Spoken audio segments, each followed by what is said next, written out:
Hello, everyone. I am Jim Waller. This is Best Ball right now on the Flannelverse. Thank you for coming by. Looks like we've already got a couple of folks in the chat, which is always good to see. Going to be ripping a BBM to kick things off. So I'll jump in that room there, and then we can see where we're going once that gets kicked off. So 5 more needed for that room if anybody wants to draft with me. Preferably people with bad takes, but I'll take what I can get at this point.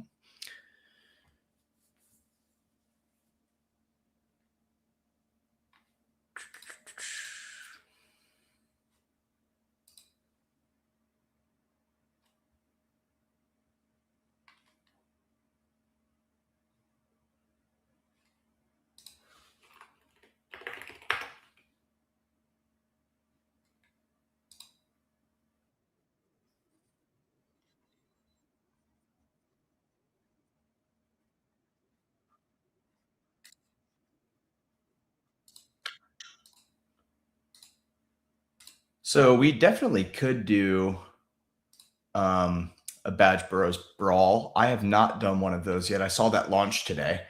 I'm currently in a BBM room waiting, but could definitely do a Badge Bros Ball after that.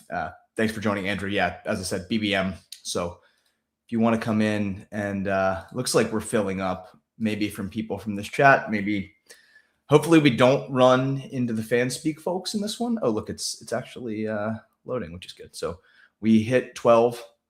The run good continues on BBM draft slots. I am in the 103, so that is awesome to see. I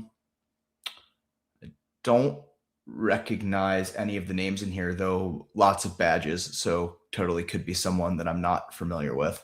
But going to be taking Chase unless something weird happens. I have been running very, very high on BBMs to the left side of the board. I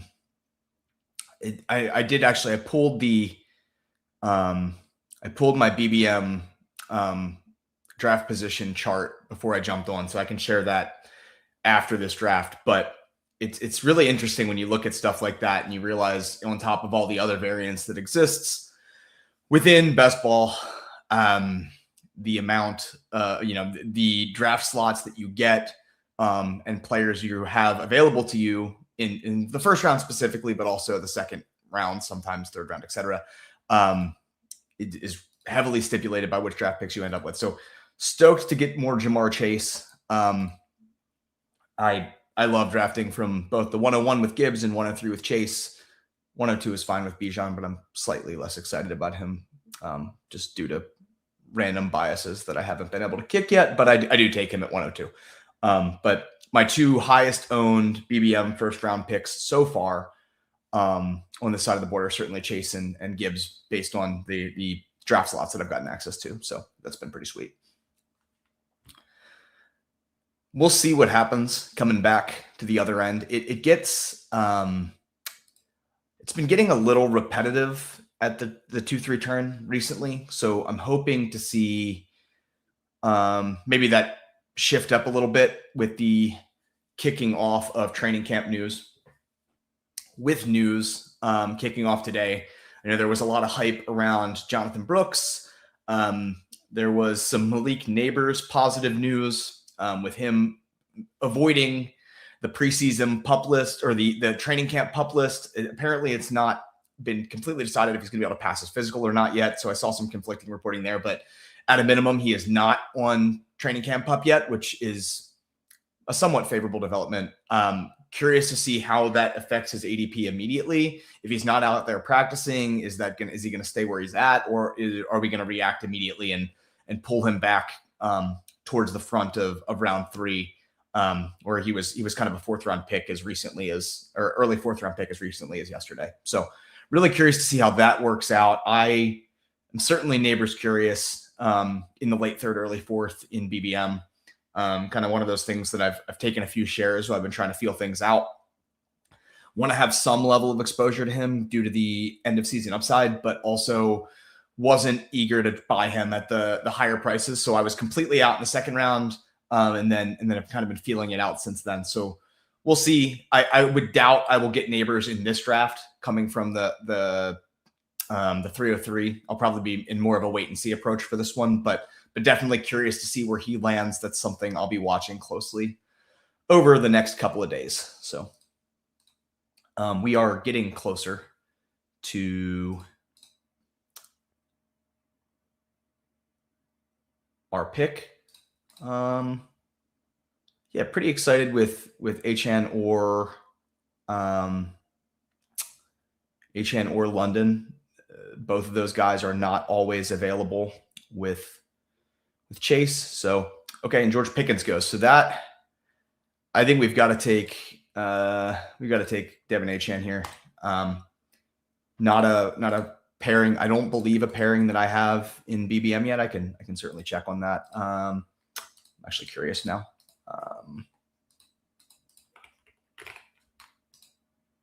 I do not have that pairing in BBM. So excited to get that one. Was just talking about getting bored at this end of the board, but this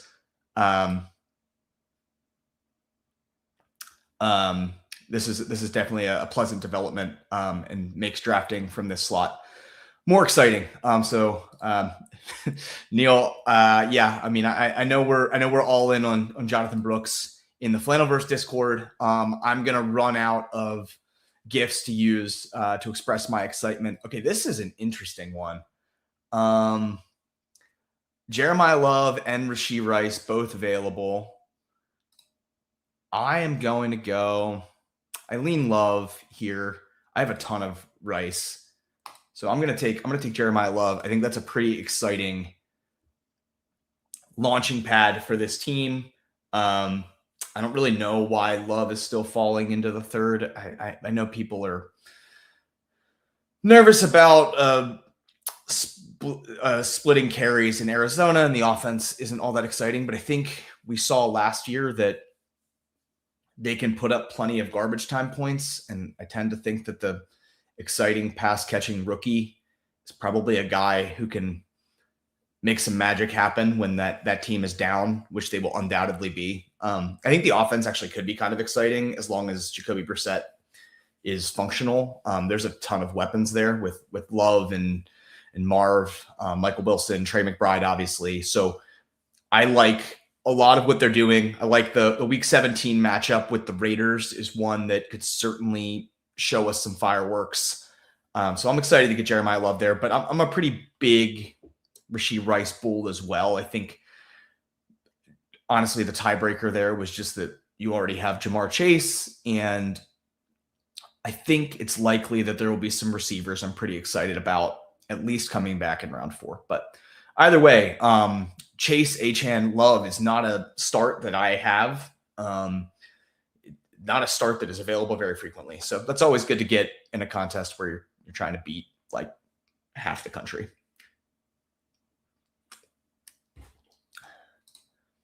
Love way over Rice. Yeah, I tend to play it that way. But I do like Rice. Rice certainly has his own share of concerns. I mean, nobody really knows what kind of shape his knee is in. He hasn't managed to hold up for a full season. So the sample size that we've gotten has been awesome. There is also always the concern around the PPR scamminess of his role in the offense.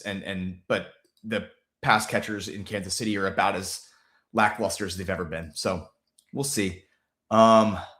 This is going to get really interesting if the other Achan. Okay, I was going to take Achan here because he has not been falling to that point through the year. With him gone, going to be one of Burden or Evans for me. I think I'm going to go Mike Evans.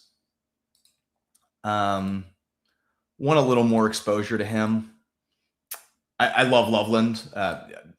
See the Loveland quote. I do love Loveland. He is probably my highest owned player in this turn. So I'm gonna let him pass here. But I do love him and draft him plenty. But in the name of some form of diversification, I went with Evans there.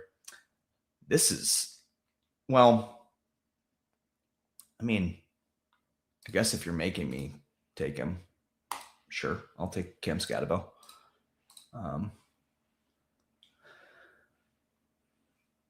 No, this isn't a fan speak draft because Cam Scatabo made it to 51. So dodge those folks. I think they're going to be going live in the next 20 to 30 minutes or so. So maybe we'll catch them in the next draft room, but hopefully not. But yeah, like the Scatabo pick at 51, he has fallen a couple of times today. I didn't see any news relating to him. I don't know if folks are getting squeamish because he did a backflip or something, but all signs with him throughout the offseason have been that the Giants think he's well clear of neighbors in terms of his health. And I think, John Harbaugh is a bit of a fossil. So, absolutely. My bad, folks. That's a real rookie mistake. Got the board up for you. My bad. There you are. So we've got the board for you. Looking at that, trying to see what all happened. McBride falling to the 4th, pretty crazy. I have not been the highest on Trey McBride through this year, but if you're going to start giving him to me in round 4, I'm definitely going to be taking more shares. What happened that was weird? Oh, Judkins in the 4th, I guess is part of the reason that things got a little wonky. Garrett Wilson went early. Javonte went early. Javonte went very early. I mean, like in a room where somebody's taking Javonte at the 3-6, I've got to love getting the running backs that I got at the prices that I did. So, pretty happy with that. I will jump off the board momentarily, but Tyson goes, Daniels goes. No, I mean, I think who I'm targeting is probably fairly obvious, given who my first round pick was, but we'll see. The Higgins drafter went with Daniels, so that's convenient. Oh, Lamar falling that far is insane. I would have so much Lamar this room has been really weird. And if there's going to be more BBMs like this, I am going to be happy to draft them right now, but we'll see what happens. I would have absolutely taken Lamar if he had fallen to me. But Burrow is a pretty sweet consolation prize with Jamar Chase. So pretty damn happy about that. No, the board is kind of behind my picture, but it's Mekhi Lemon just went. Could potentially be Hurts with him. Caleb at the turn, going with the Bears double stack that person put together. And then we'll see. I am looking at the board, whole lot of running backs, which I don't really need a running back right now, but I guess I can just go get my 4th one and then get pretty wide receiver heavy after this. I think that's what I'm going to do. So do I want Warren or Ramondre? We'll take Ramondre this time. I think they're both relatively equal in my mind, and I think there's a pretty firm tier. I think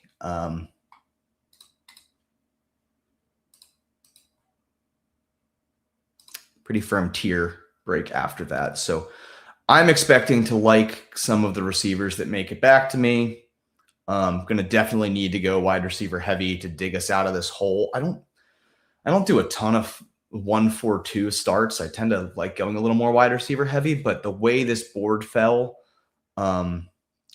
specifically like Scatabo following to me when he did, and getting access to Achane and Love early, kind of just made it fall this way. So trying to take what the room gives us. Could conceivably stop at 4 running backs. I mean, we've got 4 different bye weeks between them. So that going hyper fragile, I don't think would be the worst thing here. Would certainly be a weird room, but also might just tack on a fifth at the end of the draft, but certainly won't feel pressed to add one. I think it'll be a pretty substantial break before I click another one, barring something crazy happening. Let's take a look at what some other folks are doing. Herbert going a little earlier. Hurts continuing to falls to the Lamar drafter. So that room, I mean, that team's getting real weird. Still some folks without QBs, but a lot of the QBs coming off the board. So feeling pretty good about getting Burrow. Tend to feel really good about all of those round 6 quarterbacks. They're pretty great. Most of them, assuming you get a decent second, leave me comfortable stopping with 2. So very happy to add Burrow. I also think that Burrow, when you look at a lot of the QBs in that range, there's projection with some of them where, I'm as optimistic about Caleb Williams or Justin Herbert as the next guy, but we've seen the upside from Burrow when he's healthy. So I think the case makes itself. The only reason that Burrow isn't going higher in all likelihood is it's just this tethered line between the Higgins and Chase drafters. A lot of the times the Higgins drafter doesn't really want to grab him, or like in this case, they're going for Daniels or something else, the early 6th, and then he's pretty much world is your oyster. I could have conceivably passed him around the turn. Something I've tried a lot more in the past, but I think this range is so flat that I'm just trying to avoid, having my team fall apart because I'm trying to get cute when I don't think I really stand to gain anything from that. This is an interesting spot. Wherever he goes. So we're looking at like Pearsall and Pittman as the top wide receivers on the board. I already have. I'm going to take Pearsall, and we're going to try to get, I think, a San Francisco double stack going here. So we'll see if that plays out for us. But I think that's a pretty solid idea if I can get it to work.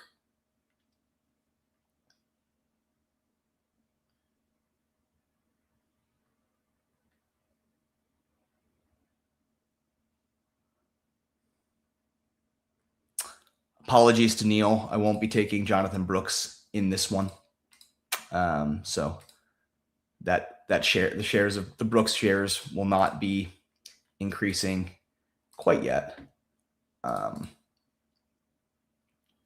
We'll be curious to see where Jonathan Brooks goes in this room, though. How much stacking from one team is too much? I think a lot of that depends on cost, right? Like if you're taking a handful of cheap Ravens wide receivers at the end of a draft to go with Mark Andrews and Lamar, I think you could easily have 3 or 4 pieces. If you're taking Derrick Henry, Zay Flowers, Lamar, Mark Andrews all together, where there's a lot of very expensive pieces there with Henry in the 2nd and Zay in the 3rd, I think that those kind of onslaughts get a little trickier, but they can certainly work. So I don't think there's a hard and fast rule on how much stacking from one team is too much. I tend to veer more towards skinnier stacks and usually only getting 1 or 2 pieces, but sometimes you'll throw that 3rd piece on when, especially if you get like an ADP faller or something. I think it starts to make itself more appetizing. But it also depends on the offense. Like I wouldn't, obviously this never happens, but I would not be super excited about like triple stacking the Bears because they're all expensive. If you're doing like Caleb and Loveland and Burden, I don't know. But then at the same time, if like Odunze somehow fell back there and it literally never happens, I might click the button anyway just because of how rare it is. But if it was something that was readily available, I probably wouldn't do it at all. An interesting, I guess, a similar situation is a few years ago when Tyreek Hill and Jalen Waddle were going right, like kind of in a range where you could get them together whenever you wanted. And so were T. Higgins and Jamar Chase. I wasn't particularly excited to get those players together because a lot of times I think their biggest bull outcomes involve the other one kind of failing or at least coming up short in big moments. But if you're getting some cheaper pieces and getting it's lower draft capital, I think you can get a little more. You can go a little bigger. So it oftentimes depends on the team. It depends on the pieces. Apologize to yourself, Neil. I have plenty of Jonathan Brooks. Maybe not enough. Some might say too much, but I'm not too beat up not having him in here. Let me see what we're gonna do here. Where we're at, we are on the clock. Pretty excited to get either of these two pieces. I'm gonna go Casey Concepcion because he's a guy that I've been trying to get a little bit more of. Certainly a guy that could rise on Camp News. We're certainly pricing him like he's the number one wide receiver in Cleveland. He's their top draft pick.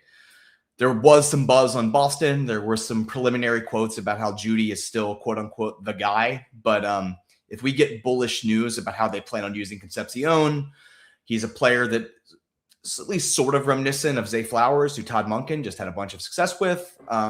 We could very easily see a rise out of KC. 120 for his draft capital feels good. I have more Wandale than I do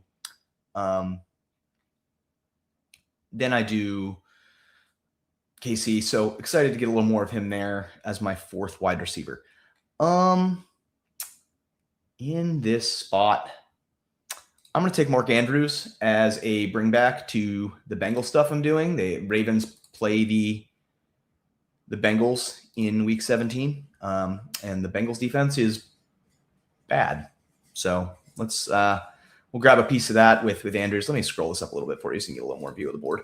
But ironically, Andrews not one of the Ravens I have a ton of. I have more Zay, I have more Bateman, but I do like Andrews. He should have plenty of opportunities, assuming he isn't completely washed. GM Fantasy Football Garage, aka the Candyman. Thanks for jumping in. Hope things are well on your end. Just ripping a BBM right now. So that is what is up. Hope the draft streets have been treating you well. And yeah, what are you drafting? For the record, Neil is the one commenting from the Flannelverse page. That is not me. Sometimes folks get confused. With so much draft capital and RBs in the top 5-6 rounds of drafts, wouldn't this be the time to go zero RB? What if RB interest goes back towards the mean? So I definitely agree with you that there is probably an edge to be gained, at least in diversifying a little bit in terms of so many sharp drafters even are going RB heavy in the first 3-4 rounds.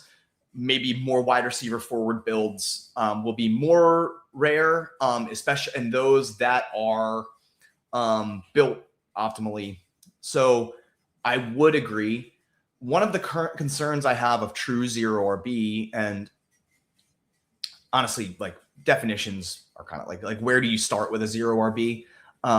But one of the worries right now would be just what are the upside bets that you like in the late rounds for running backs? It's become difficult to find ones that have clear opportunity to smash early without an injury. So I'm going to I'm not doing true zero RB, but I certainly have waited until the 5th for my first RB, taking someone like Montgomery, Tootin, Quinshawn as my first running back.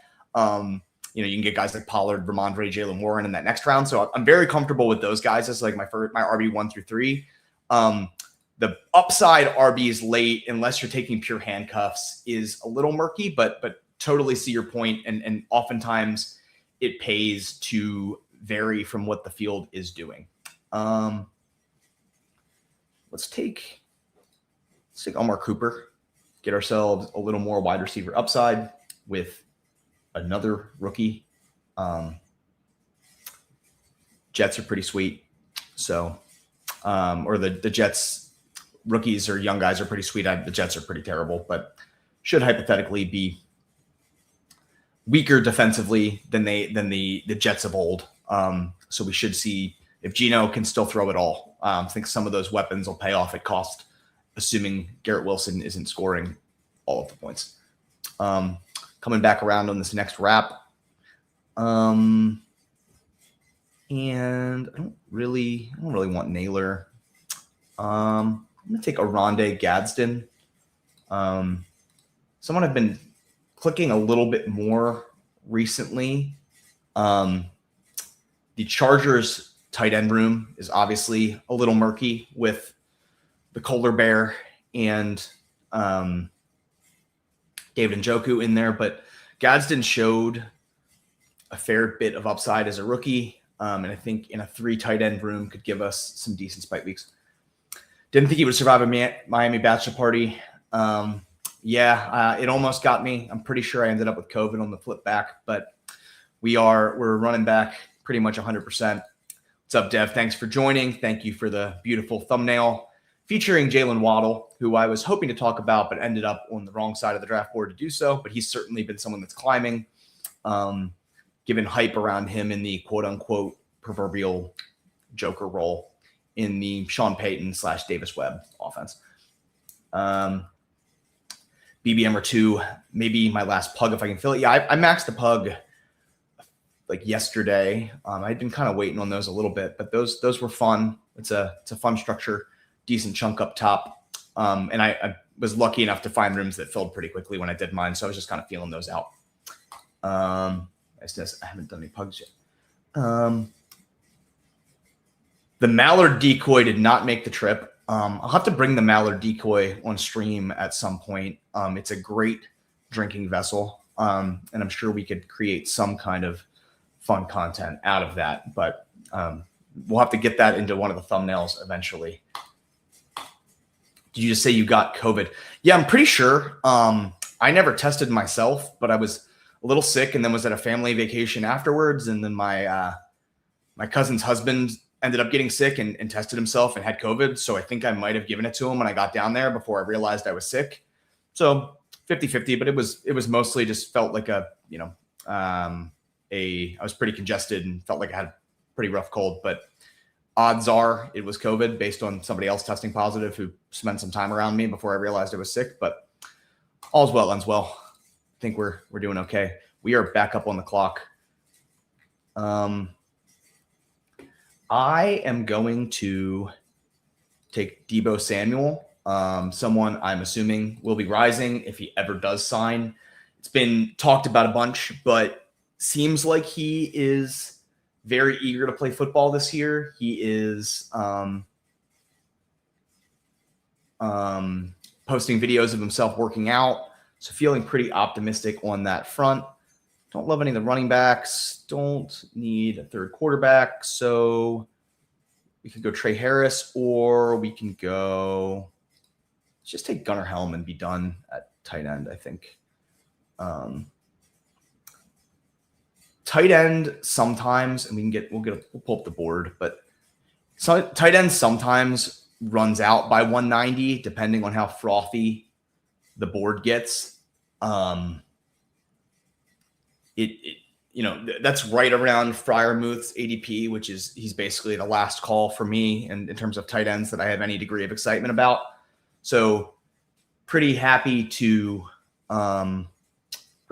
get that taken care of and squared away. Sucks. Yeah, I mean, it was not an ideal cold, but yeah, certainly could have been worse. And felt rough for about 2 days, but then felt fine. I can still talk about Waddle. So I like Waddle. Very glad to have gotten shares of him on the left side of the board. I don't envision him coming back to that side very often. So I was at about like 10 or 11% and had a chunk of them in BBM with like Gibbs and Chase teams. So happy to have those because I'm not really going to be eager to pull him all the way up to the next turn. So I'll probably just be getting my shares wherever he goes now on the right side of the board, where I'm happy to take him as well because those are completely different player combos that I didn't already have him with. He should be the pretty clear wide receiver 1 in Denver. They traded a bunch for him. He is a guy we used to be very excited about. Obviously, he's always had a bit of a relationship with the blue tent. So, injuries are always going to be somewhat a concern, but I think there's plenty of upside in that profile. And yeah, the people must know, where did Jonathan Brooks go in this draft? So let's take a look. Jonathan Brooks went. Oh, Oh, he went at 104. So pretty standard. I believe that is right at ADP. So if you are interested, if you're a Jonathan Brooks enjoyer who wants to get more shares of Jonathan Brooks, the clock might not have run out yet for you. And so, if you want to take more Jonathan Brooks, the world is your oyster. There's still time. Okay. So this is going to be an 8 wide receiver team. We're going to stop at 5 running backs. So this is a really nice price on Dylan Sampson at 190. So we're going to start there. I kind of compounding our Browns bet that we made with KC Concepcion. We'll see how the Todd Monken offense rotates the running backs in Cleveland. They were pretty eager to rotate Henry with Justice Hill in Baltimore. Now, obviously, Judkins is younger, but he's also coming off an injury. So given the efficiency that Sampson showed as a pass catcher last year, I think we could see some decent playing time for him, and I don't mind getting him at that price at all. And then we need a receiver. So this is another example. Like I could triple stack the 49ers, but I think I'm going to just take a Tank Dell share. So Tank Dell, obviously a player that there's plenty of injury concern with.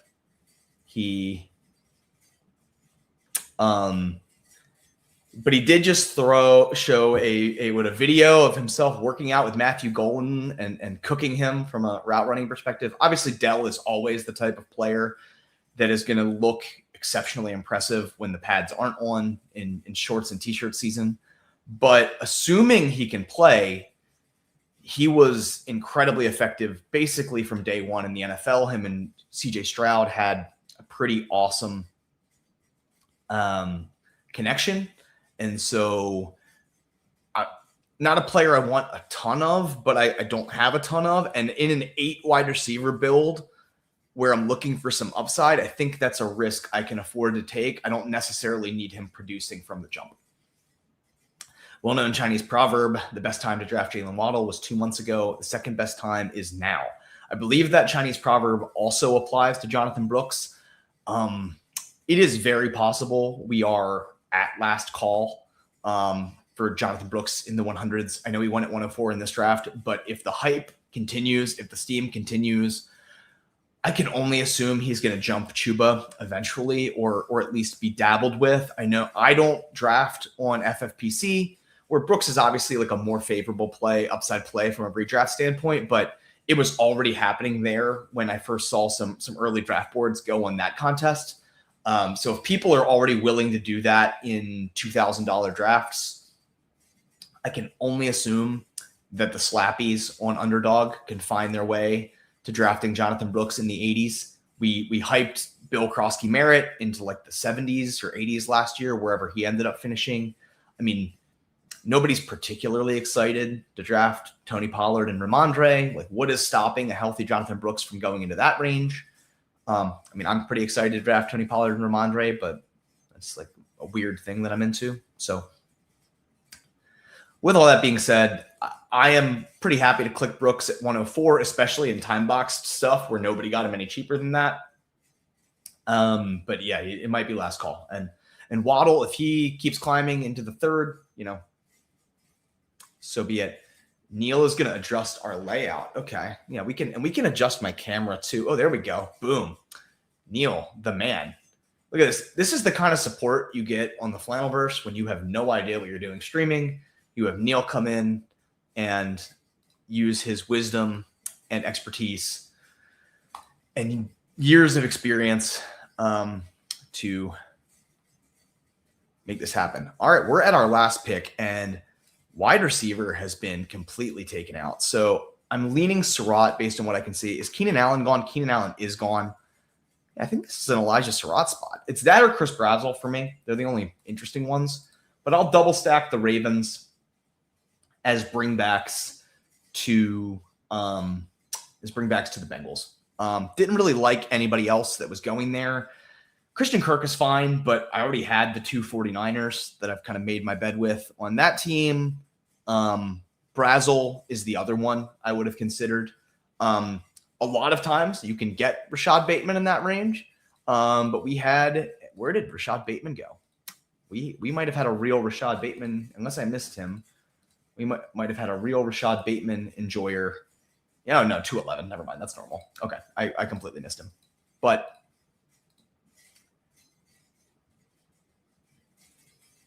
yeah. Remember, you're just talking with a bunch of friends and fellow best ball addicts. For sure. We are all addicted to clicking buttons. So I will review the team, and then we can figure out what we want to draft next. I am open to doing a Badge Bros Brawl if that's something that people are interested in, but am simultaneously open to just doing another BBM or a puppy. So went with Joe Burrow, or we'll go to the board. It's easier to watch there. So kicked it off with Jamar Chase from the 103. Had a relatively unique start with Devin Achane and Jeremiah Love coming back to us. So pretty sweet start, rounds 1 through 3. Had Mike Evans come back to us, and then a relatively late Cam Skadaboucher at 51, which kind of forced my hand to go 3 early running backs. Burrow at 70 to stack up with Chase. And then kind of a flat zone of the draft for me where I ended up just taking Ramondre to get running back pretty much taken care of.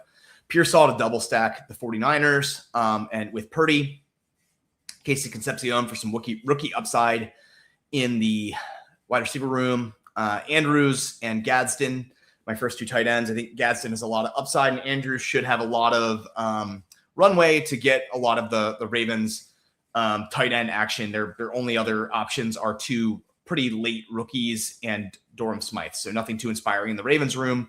So Andrews should get at least plenty of red zone looks. Omar Cooper seems pretty well priced for a first round receiver. Debo, very well priced, assuming he signs. I think he will. Your guess is as good as mine where he lands. I've been earmarking the Rams as where I think he will end up. Could always go back to the Commanders, which would be an absolute smash. And then any other number of teams that seem to be in need of receivers, but no one seems to be in a hurry to sign one. Gunnar Helm as our final tight end. I draft a ton of Gunnar Helm, feeling pretty optimistic about him. Pretty late Dylan Sampson share, solid RB5, pass catching upside, and then finishing it off with Tank Dell, a guy we're expecting to maybe contribute more towards the end of the season, depending on how he ramps up off his multi-year injury, and Elijah Surratt, a player that I don't take a ton of because I draft a ton of Rashad Bateman.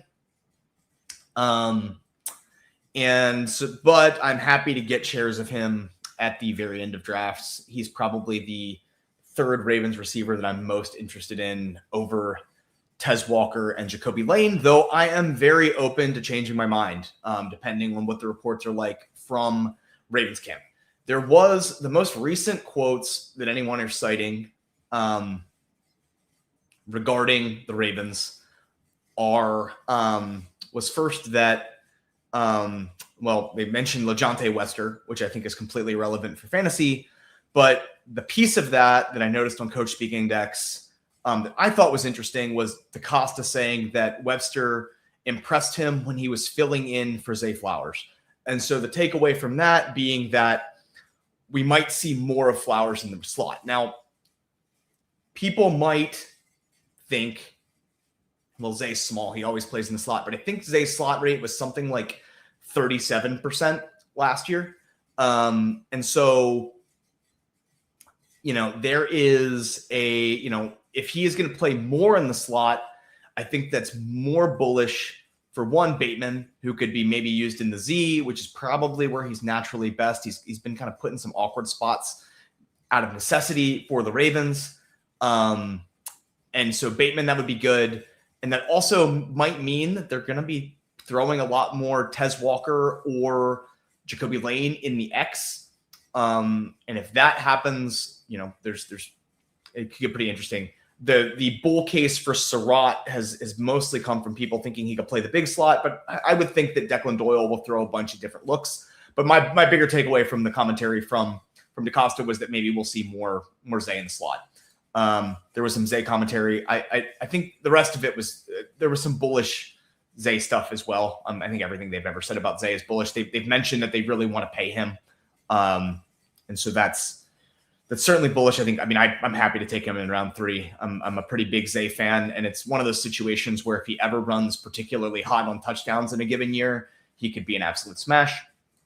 Yeah, Zay's not slot exclusive. They use him all over. I have a lot of faith in Declan Doyle to get the most out of that offense. So I think we're going to get some pretty creative Zay Flowers utilization. When he was giving those interviews on whatever podcast he was on, Zay was pretty pumped about the new offense and said that he thought his numbers were gonna hit a new level. Obviously, all wide receivers feel that way, but good to see that he's excited and happy with the direction things are going in. Probably on the lower end of 11. They certainly were on the lower end of 11. They'll probably still do a lot of 2 tight end sets, but it's going to be a lot of Durham Smythe, who's not going to be taking many targets.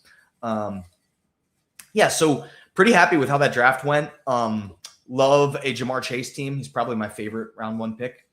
How do we feel with this layout? I struggle with the widescreen. I feel great about this layout, Neil. So I'm good with it if you're good with it. We can always keep tweaking. So I'm going to jump into another draft. My gut was to do another BBM, but I am also open to doing a fast puppy if folks would prefer to draft something cheaper, or to do a Badge Bros Brawl if people want to jump into one of those and see some wild ADPs. I have not drafted that format, so I have no strategic commentary to it, but it seems fun. But I am open to suggestions. I'll give it a few seconds. If anybody in chat has a preference on what they want to draft, if they want to jump in a room, or if Neil wants to jump in a room, so he can draft Jonathan Brooks a few slots in front of me. Good with that too. But I'll give it a second before I make a decision. And then we will dive into one of these rooms. BBM.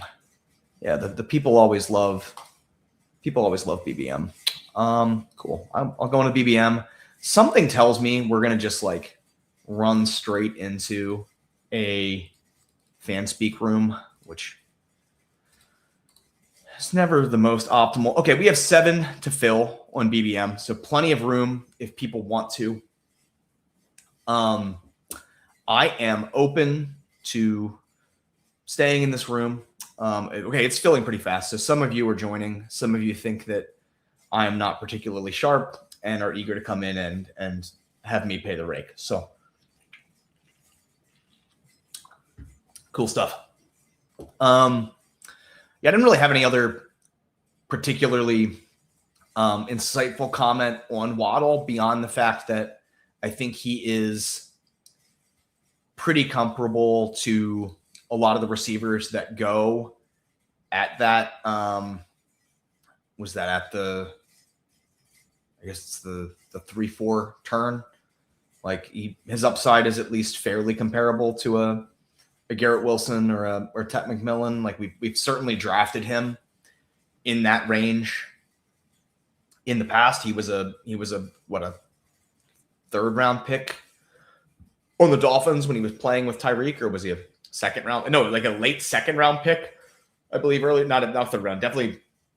I think late 2nd round at one point. So, I don't see any reason we can't draft him on a team that just showed off a ton of bullishness. Okay, finally drafting from the back end of the board on one of these BBMs on this site. A lot of non-badge folks in this room. So those are sometimes a little wilder. So that's always fun. No, not to say that non-badged folks aren't incredibly sharp drafters, but I have noticed at least more weirdness versus when you get when you get these rooms that are a little more Island of Misfit Toys, there tends to be a little more excitement than if it's like the who's who of names that I know from drafting on this site for the past half decade. And look at that. The one and only Player Q DFS, Neil Orfield, showing off his influencer status with the 101. I know he's excited. There he is, the man, the myth, the legend.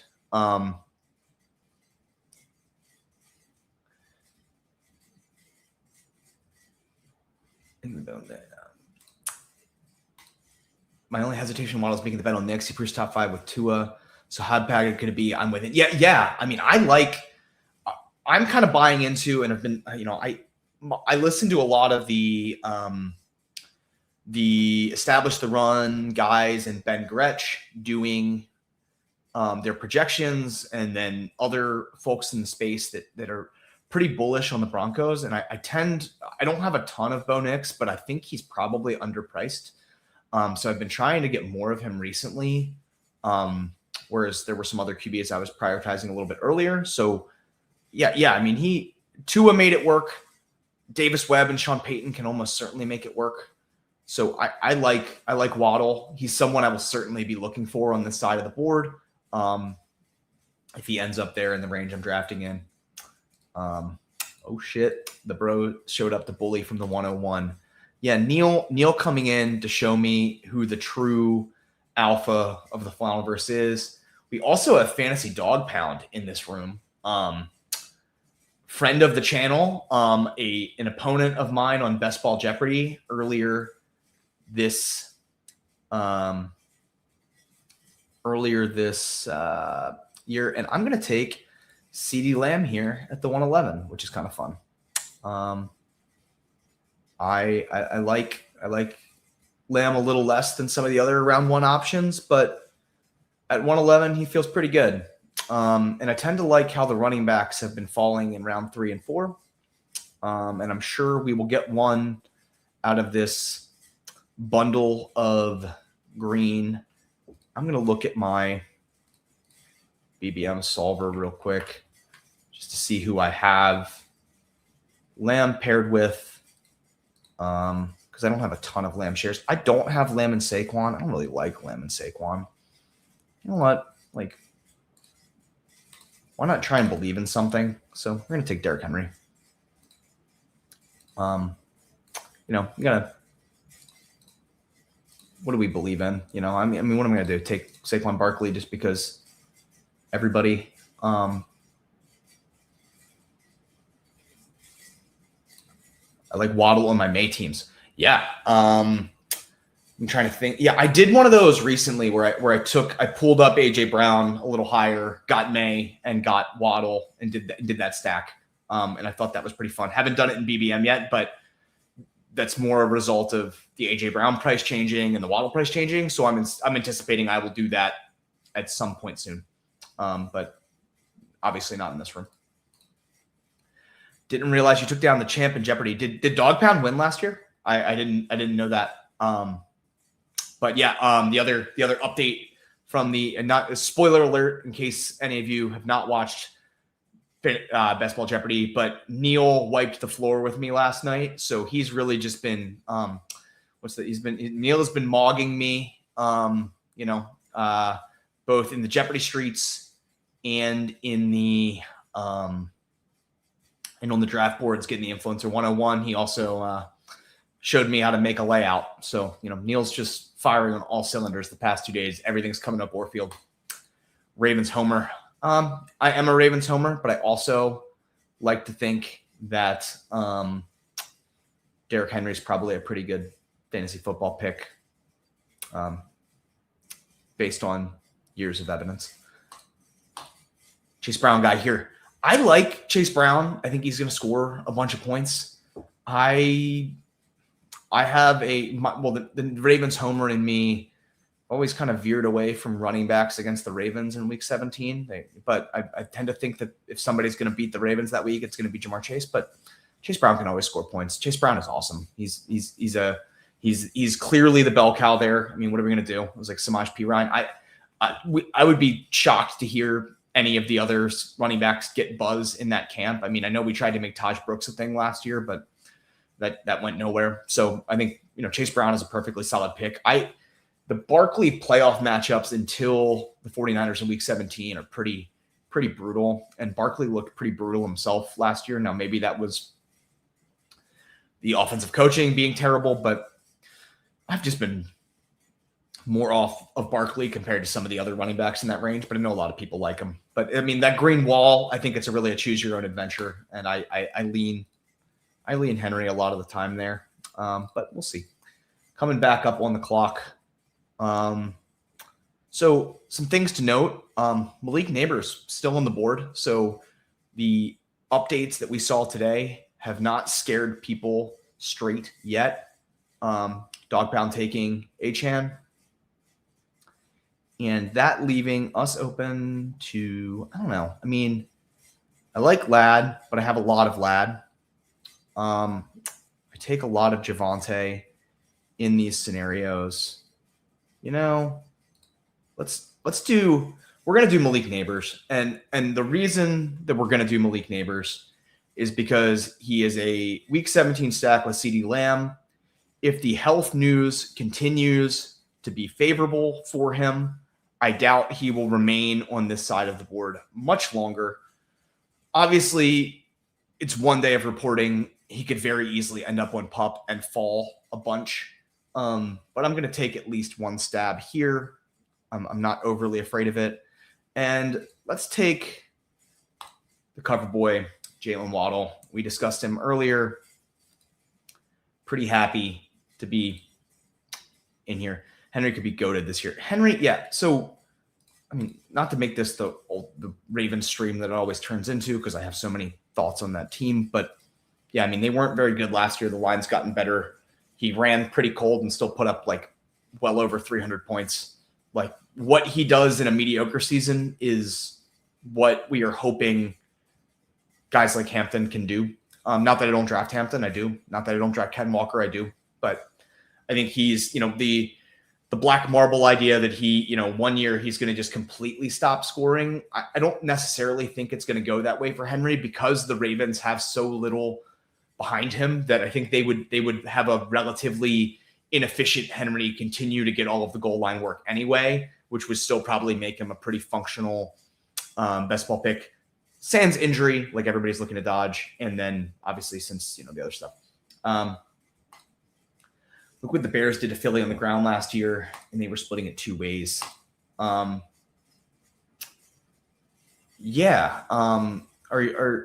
guess, which matchup are you bringing up with the Bears there? I don't 100%. Or like the Bears and who's playing Philly? Philly's is that a McCaffrey bull case? With him playing Philly, because Henry plays Cincy in week 17, which is another reason to be bullish. Unless you buy on Sexy Dexy completely fixing their run defense, which he should probably make it a little better than it has been in years past. Cincy, yes. Eagles, not week 17. Yeah, excited to get Waddle there. Just mentioned that I'd like to get more Knicks. I also like that going a little more, there's a couple of different ways you can play the Neighbors team. So Neighbors gives you obviously elite end of season wide receiver upside. So there's one line of thought where you could say, okay, I'm going to take premium running backs with Malik Neighbors.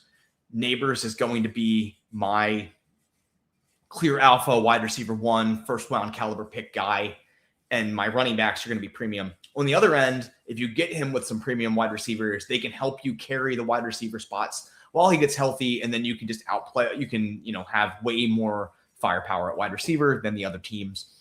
Two ways of thinking about it. 412 Garrett Wilson's fun. 412 Garrett Wilson is fun, Neil. You got yourself. These rooms have been pretty spicy today. And gotta say, I love what you're doing from the 101. I will certainly recap your team along with mine as we get into this. Room's already looking a little different. I think, the board has been so stagnant for so long. I wonder if the influx of training camp news are going to, is going to just get people excited about different players and move some stuff around. So I'm excited to see that. But yeah, I really like where things are going right now. Happy first day of training camp news, everybody. And yeah, we'll see where we're at. Okay. So don't love the running backs here. So we're really probably going to be going with a Henry hero RB. With that in mind, I'm going to take Carnell Tate. Someone who I don't have quite as much. I have more Brian Thomas than Tate, but someone who with his draft capital with the team investing so much in him, could obviously be a hit, assuming he is the type of player we are hoping he can be. So happy to get him as a wide receiver 4. Again, Lamb and Waddle kind of given me the runway to take 2 other guys who might take a little bit more time to get ramped up. But by the end of the year, all 4 of those players can hit my lineup in a week that matters. And so that is always exciting. And then Jaylen Warren going at 61. So running back already getting a little spicy. I'm not going to let things get out of control for me. I'm going to take Jadarian Price here at 62. So on Jadarian Price, I get that George Halani is going to be somewhat involved in the beginning, in the early goings, and probably as long as Zach Charbonnet is out. That is totally fine. Did not follow your line of thought. Declan from Chicago. Yes. Yeah. Declan, I think, is a perfectly competent to potentially very good play caller. So very excited there. Jets guy is always more fun this summer than late in the year. Absolutely. Though, I mean, Garrett Wilson is a guy we used to take in round 1 and has demanded targets in all scenarios. And Geno is likely his, with his best quarterback he's gotten recently. So Neil, I've never seen Wilson at 48 before. I got him, or almost got him, earlier today in from the 103. So it definitely can happen. But yeah, it's very rarely 101. What draft is this? 5 or 25? This is 25. This is a BBM. So the spicy board, Neil getting Garrett Wilson at the 101 is in a Best Ball Mania. Maybe that is the team you need. And our friend Neil Orfield will have another major score to his name, which would be very awesome. If I can't win the whole damn thing, I hope it is Neil or one of you guys. So Jaden Daniels falling back. Neil, the rich get richer, my friend. I think your team is really great. Doing the Arizona double stack, always pretty interesting there. When are we going to start eating the rich? Preferably sooner rather than later. But we'll see. But not the BBM winners. I like all those guys. They all BBM winners get a pass. I think I have been all of the ones who are publicly facing. I think there's one guy who remains in the shadows. But I have thought to myself after seeing who won BBM pretty much every time, I'm happy that guy won. He seems like a decent human. So shout out to all the folks who have shipped this contest in the past. What could possibly go wrong with a Cardinals double? Some things could for sure, but I like some of them. Neil, okay, I was going to say, Neil, I don't want to commit the first cardinal sin of the Flannelverse and draft Chuba Hubbard, so we lucked out there, and we're gonna get greedy, and we're gonna push Dak around the corner. This guy can do what he wants. He can take Dak if he wants. I'm not gonna complain if he does, but I'm taking a running back because running back is getting a little murky right now, and I don't want to be behind the 8 ball there. So I'm going to take Rico Dowdle, although he has Warren, so he might not have done that. So if I was thinking about that differently, maybe I wouldn't have cared as much. But I thought Rico was in a pretty clear tier if I was going to take a running back here, and I certainly did want to take a running back at this turn. And then, Monongai going pretty desperate. People are sometimes open to double tapping the Pittsburgh guys. So happy that I played it that way. Happy that I got Dak Prescott at a pretty good price at 86. Everybody point and laugh at Dog Pound. What is our friend Dog Pound doing? Oh, he took Chuba. Yeah, he, from what I know, being someone who has watched that channel, puts out great stuff. Very very market-driven analysis, which I tend to think that I am as well. And so I think a lot of folks who have been drafting all summer will be pretty eager to buy Chuba at the reduced costs. I'll probably take some shares as he falls into the 8th round. Yeah, don't tell anyone, but I sometimes take Chuba. Yeah, we were discussing this in the Flannelverse Discord earlier today. But it's becoming more and more likely, and there you go. Someone in the room knows what Neil is about and does not let Jonathan Brooks make it back to the 1 hole. I think we can guarantee that is a pick that Neil would have made had he been given the opportunity. But yeah, I think we are very likely to see Brooks and Chuba converge price-wise, especially, I mean, the buzz on Chuba, regardless of if he's actually going to be given the opportunity to win that backfield, the media knows where their bread is buttered. The coaches are so excited about that guy finally being healthy. And, it's a feel-good story for them. Like the Panthers organization put a 2nd-round pick into that guy. He's someone they believed in. And to see him come back after what sounds like a first surgery that was pretty, it was I don't know if botched is the right term, but a surgery that was not, that did not go well for him. And so he had to have a second surgery to clean up the first. Misses multiple years after being a guy that they really thought could come in and help them. They're really excited to see him out there. You could tell the excitement from Canales and the other coaches when they talk about him. And just knowing what we know about the underdog market and how it responds to news and how it responds to press conference clips, on top of Chuba's inability to break off explosive runs last year, we know those prices are going to get closer. So I'll probably dabble in some Chuba, especially on some 0 RB builds as we get deeper into the summer. But for now, I've been a Brooks drafter for most of the year. Neil taking Jordan Mason at 97, calling out my Ravens bias. We've got some clear Minnesota Vikings bias as well. So, that's the kind of action you get on the Flannelverse. God, this running back board is terrible. So I've kind of walked into that one. So we will take, this room is incredibly running back hungry. We will take Bo Nix. And I'm going to stop at 2 quarterback. I will say I am incredibly happy that I took Price and Dowdle when I did.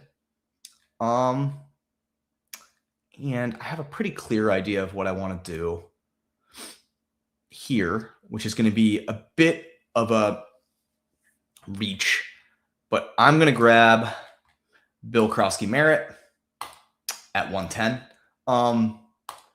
Bill's price 121, I think, is one of the prices I'm more into on the board. I like Rachaad White. I like Bill Krosky-Merritt. I think either one of them has a chance to win that job in the Commanders. All of the scuttlebutt out of DC has been, they really want Bill to take the next step in terms of being a pass catcher, in terms of being a pass blocker, because they believe he is the most explosive runner in the backfield. So a lot of the same language that we heard last year. They brought in Rachaad White, and then like an island of misfit toys of other running backs they're laying around. So the White signing to me signals, okay, they got rid of Chris Rodriguez, who was maybe in some ways as an early down 2-round back kind of duplicative of Bill. And so they got rid of him. They brought in Rachaad White, who specializes in the things that Bill does not. And so while they wait for Bill to take the next step, they have this guy. I know Bill had some quotes early in the offseason talking about how he was learning a lot from Rachaad White, and he was a guy who he, from a pass catching standpoint and watching him do things. So I think on the 1-year deal, I think you're likely to see them kind of be a two-headed thing. I know some folks are waiting on some buzz for Katron Allen. He's a guy I take as well at like pick 200 because, there's always a chance he ends up the early down running back. But I think they are pretty eager to have that be Bill, assuming nothing goes wrong in that scenario. Bill showed off the ability to break off a big run. And if Jaden Daniels is healthy, I'm anticipating there's more opportunities for that. So I draft a lot of Bill, a lot of Rachaad White, though slightly less Rachaad White as he's gone up the board. And I draft, probably a 7 to 8% clip of Katron Allen at pick 200, but we'll be ear to the ground to see how things change as we get through camp. But my best guess is that we see a lot of Rachaad White and a lot of Ja'Cory Cross-Merritt running with the ones. Neil, I'm going to just ask, with this 3-quarterback build that you've got cooking with Jaden Daniels, is this solver driven, or is this Shady's Sims, or is this Neil's Sims in his head that drove you to a 3 QB build from the 101?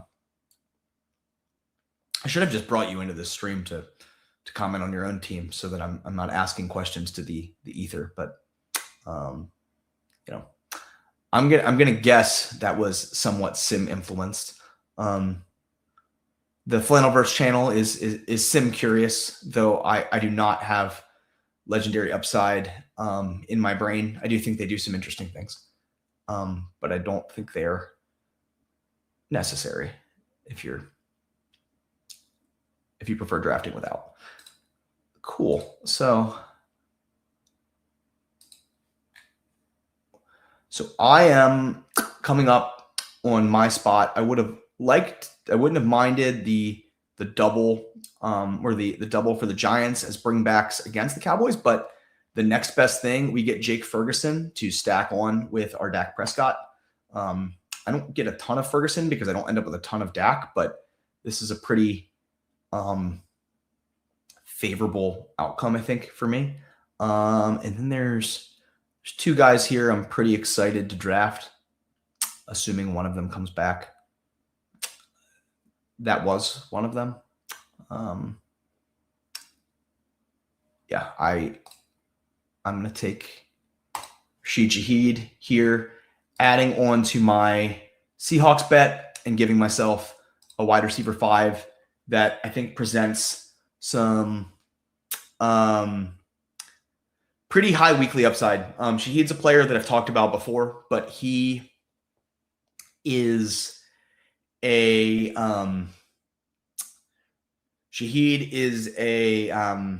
guy that the team has talked a lot about this offseason in terms of kind of acknowledging that they didn't do the best job of getting him involved last season when they made that trade, but they did trade a fair bit of draft capital for him and then capped that off by giving him a pretty substantial extension. So I think he is going to be pretty locked in as the wide receiver 2 on the Seahawks, and also a guy that is just pure better and best ball goodness.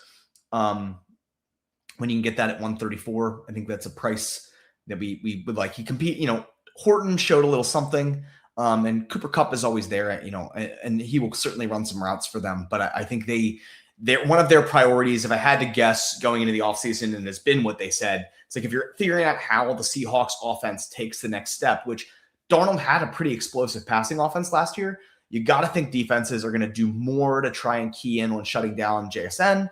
And then how do you remain explosive when that happens? I think Rashid Shaheed is likely to be a big part of that. So he is, I believe, my highest exposure receiver to this point. His price has been rising, but 134 is a little bit after ADP. So happy to get him there. Sims in my head. Sims in my head, sidekick wanted Goff, but Aaron Jones flipped to the top over Love and a couple others after I took Goff. Okay, cool. So diversifying there. Aaron Jones and Mason, something always been, I think it's probably fine because they play such different roles and you're pretty much, buying the Minnesota backfield doesn't seem like the worst bet. But I've been, I don't know. I have drafted a fair bit of Aaron Jones, and last year I was basically all Jordan Mason and very little Aaron Jones. Neither one of them really exploded. Mason obviously got more run towards the end of the year, but the team was terrible, and Jones got more run at the beginning of the year because they, for whatever reason, decided they wanted to lead off with him, and he even got the initial carries when he came back. I made myself take some Aaron Jones at the beginning of the summer because I tried to not be too pig-headed when it comes to ambiguous rooms, but I do like Mason a lot more. And so now that I have gotten what I would say, I've eaten my vegetables, I've taken some Mason and, threw my hands in the air and say, I don't really know how this backfield is going to play out. I'm now just going to be taking Mason because I think he's the better bet. I know I just like Mason a lot more and Jones a lot less in the leg up team. Unfortunately, I have way too much Jones so far. Yeah, I have a lot of Jones as well, as I just said. So we're kind of in the same boat, but I've been more of a Mason bull regardless, and I will certainly be taking more of Mason than Jones. I really enjoyed the brief stint where, for whatever reason, Aaron Jones was climbing and Jordan Mason was falling down boards. I don't really understand why that was happening. Do I want Tucker or Denzel Boston? I already have 2 rookie receivers, so I'm gonna take Trey Tucker,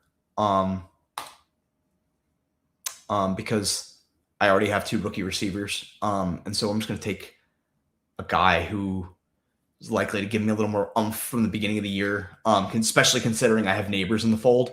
But Denzel Boston is definitely someone that I like drafting. I draft both. Actually, I have more Boston than Concepcion, who I took on the previous team, just because of price and the early buzz out of camp was that Boston was performing really well. And then we probably should grab another tight end here, unless we want to go. I'm not going to buy Jonah Coleman just yet, so let's go Juwan Johnson, a tight end who I have been incredibly in on in previous years, but have not gotten quite as much this season with his increased cost. He was a guy you could get very much at the end of drafts last year, and he was, I think, my most drafted tight end. He ended up being a really nice smash. He's been on multiple BBM winning teams for what that's worth. So if Juwan Johnson is who you need again, he will be on this squad. But people are pretty high on the Saints. There's buzz obviously around Olave and Jordan Tyson, but I think Juwan Johnson should still have plenty of opportunities to score points, though potentially more target competition than ever, and an increased price from last year have made me be a little less in on him just percentage wise. But also, to be fair, we're getting, I think, a discount with the increased target competition. He is going off the board at what? He is tight end. Juwan Johnson is coming off the board at tight end 20. And I want to say he was inside the top 15 last year. Is that accurate? Where was Juwan Johnson? Where was he last year? He was, get a rank for last year? Where was he? Fantasy Pros, game logs. Do they show it here? 141 points. I don't remember where he was last year. I believe he finished in the top 15. If anybody wants to fact check me, go right ahead. But either way, he's going off the board at tight end 20. He was one of the highest in total receptions, had spike weeks. So I think that the price is baked in. Neil taking his third tight end. As I mentioned, when I was on that end of the board, tight end can get pretty murky by the time you get back at 192. So don't mind that decision at all.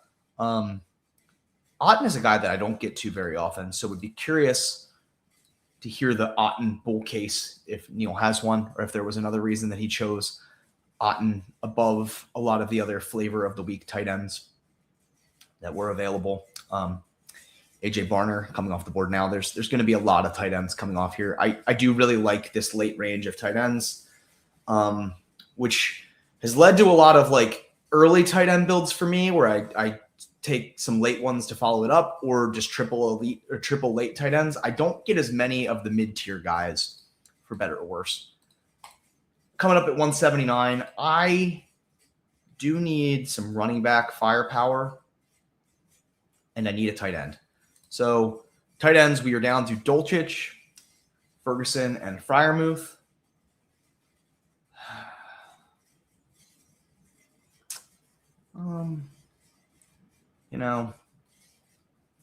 I want to just believe in something sometimes. I'm going to take Terrence Ferguson. I like Terrence Ferguson. I'll buy the hype for a little bit.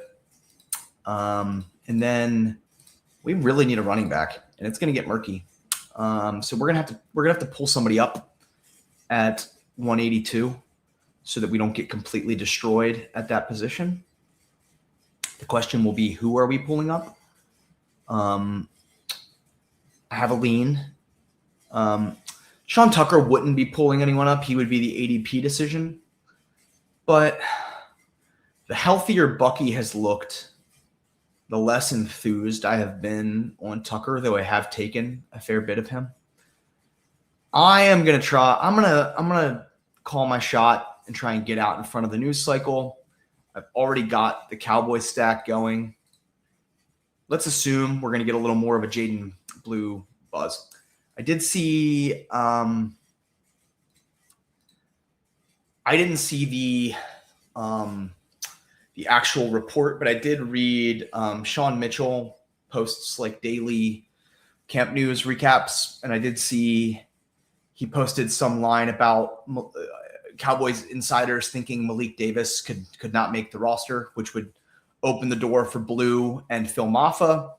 In that instance, and with Javonte being a bad pass catching back, it leaves a pretty clear runway for Jaden Blue to be doing some pass catching things. I mean, he seemed like he was a little bit of a knucklehead last year, and his usage reflected that. He was a healthy scratch. He was someone that we were taking much higher than this, and people got burned for it. I didn't think very much of him last year. I took a lot of Miles Sanders, which was equally disastrous, though it was in like round 18. But yeah, I think being out on Javonte, Javonte is someone that was available to me at this side of the board. So you get a lot of Dak and Javonte stacks with Lamb. So getting leverage on that with Blue. If he continues to get positive buzz, he is certainly to climb up into this range. So while he was a little bit of an ADP pull up, that will likely not be the case for long unless he gets negative FUD. Because even if Blue is going to be a total bust this year, the market is absolutely fiending to pull some of these running backs up. And so it won't even necessarily need to be a particularly meaningful story that will pull him into the 160s, 170s. It just needs to be, he's out there with Dak Prescott, looks a little explosive. And I mean, Javonte Williams was awesome last year from a fantasy standpoint, but I do not think he's going to be looking what I would say to be explosive. But Javonte is a fine pick if you just close your eyes and say Cowboys running back in the 4th round. But I think Jaden Blue is going to be pulled up to that range. Otten was the sidekick. So Neal, yeah, I don't get as much Otten, but with Mike Evans gone from the Bucks, and then you're looking at like some slightly smaller receivers, the red zone pecking order certainly has yet to be determined in Tampa. So maybe Otten gets more looks that way. He certainly won't face route competition. He tends to run a ton of routes in Tampa. And although they did draft some tight ends, money would be on for him to be out there constantly. So a guy who I sometimes make myself click more of because my slappy heart leads me to answers like Ferguson and Gunnar Helm, clearly watching too much Davis Maddock. I thought about taking Ferguson, defer to the kick because of buy overlap. Yeah, I mean, the buy overlap makes perfect sense. I mean, and I think realistically, as excited as we are about Terrence Ferguson, there are plenty of outcomes where Cade Otton is just the better selection. We can hand wave away the fact that he's boring, but he is always out there. He's going to put up 100, 120 fantasy points, and if his weeks spike, he's a perfectly fine pick in that range. Did see that Freiermuth went off the board before it got back to Neal. So as I mentioned, tight end dried up. Unless you want to flirt with David Njoku or one of the ambiguous tight end rooms, it's last call. Rashad Bateman enjoyer, clearly a friend of the channel, even if he doesn't watch. So shout out there. I see the question about James Conner. I will answer as soon as I get through my picks. So I ideally would take, okay, this is sweet. I did not expect a running back to get back to me. Have my choice of the two. And my slappy heart wants to get leverage on another running back that went in this side of the board, who is potentially likely to see buzz. I'm taking Marshawn Lloyd. Tucker's more likely to score points, probably, but he's also in a three-headed backfield. So, say Levy. And time for my next wide receiver choice. And I am thinking it's going to be Keenan Allen, unless something else tickles my fancy. I've been leaning towards Keenan Allen is going to sign, and I don't have him in any BBMs. So, Jesus, take the wheel. We're going to take Keenan here at 206. Shout out to Emo Cowboy, who I was talking with about Keenan Allen this morning. And there was a Keenan Allen question on Best Ball Jeopardy yesterday that prompted that conversation. But I think Keenan's going to probably sign. Obviously going to be a riser. I have not been drafting him all summer, so let's grab an 18th round share while it's available. If he's a zero, he's a zero. I've got 27% of a zero in Rashad Bateman, so I'm not scared. Do you think Connor or Vidal are good late round picks in case they get traded? So I'll start with Vidal. I don't think Kamani Vidal will get traded. The Chargers, unless I am forgetting someone, and feel free to correct me if I'm wrong, the Chargers have obviously Amari Hampton and Keaton Mitchell as their two running backs. Kamani Vidal was kind of playing in some pass protection situations, and Hampton can probably do that as well. He's a big enough guy, but I think they were preferring Vidal in those spots last year, or at least giving him some action there. I don't know how many carries Vidal is going to get, but the consensus among some, especially the Keaton Mitchell Bears, has been that in the event of a Amari Hampton injury, that Kamani Vidal would pick up a lot of the slack there, because Keaton Mitchell is kind of an ancillary player who's good for explosives and obviously is awesome at what he does. But what he does is, Keaton Mitchell is not going to be pass blocking, and he didn't do that for the Ravens. So to make it kind of to give the comparison to the Ravens, Derrick Henry is Amari Hampton, awesome big bruising back.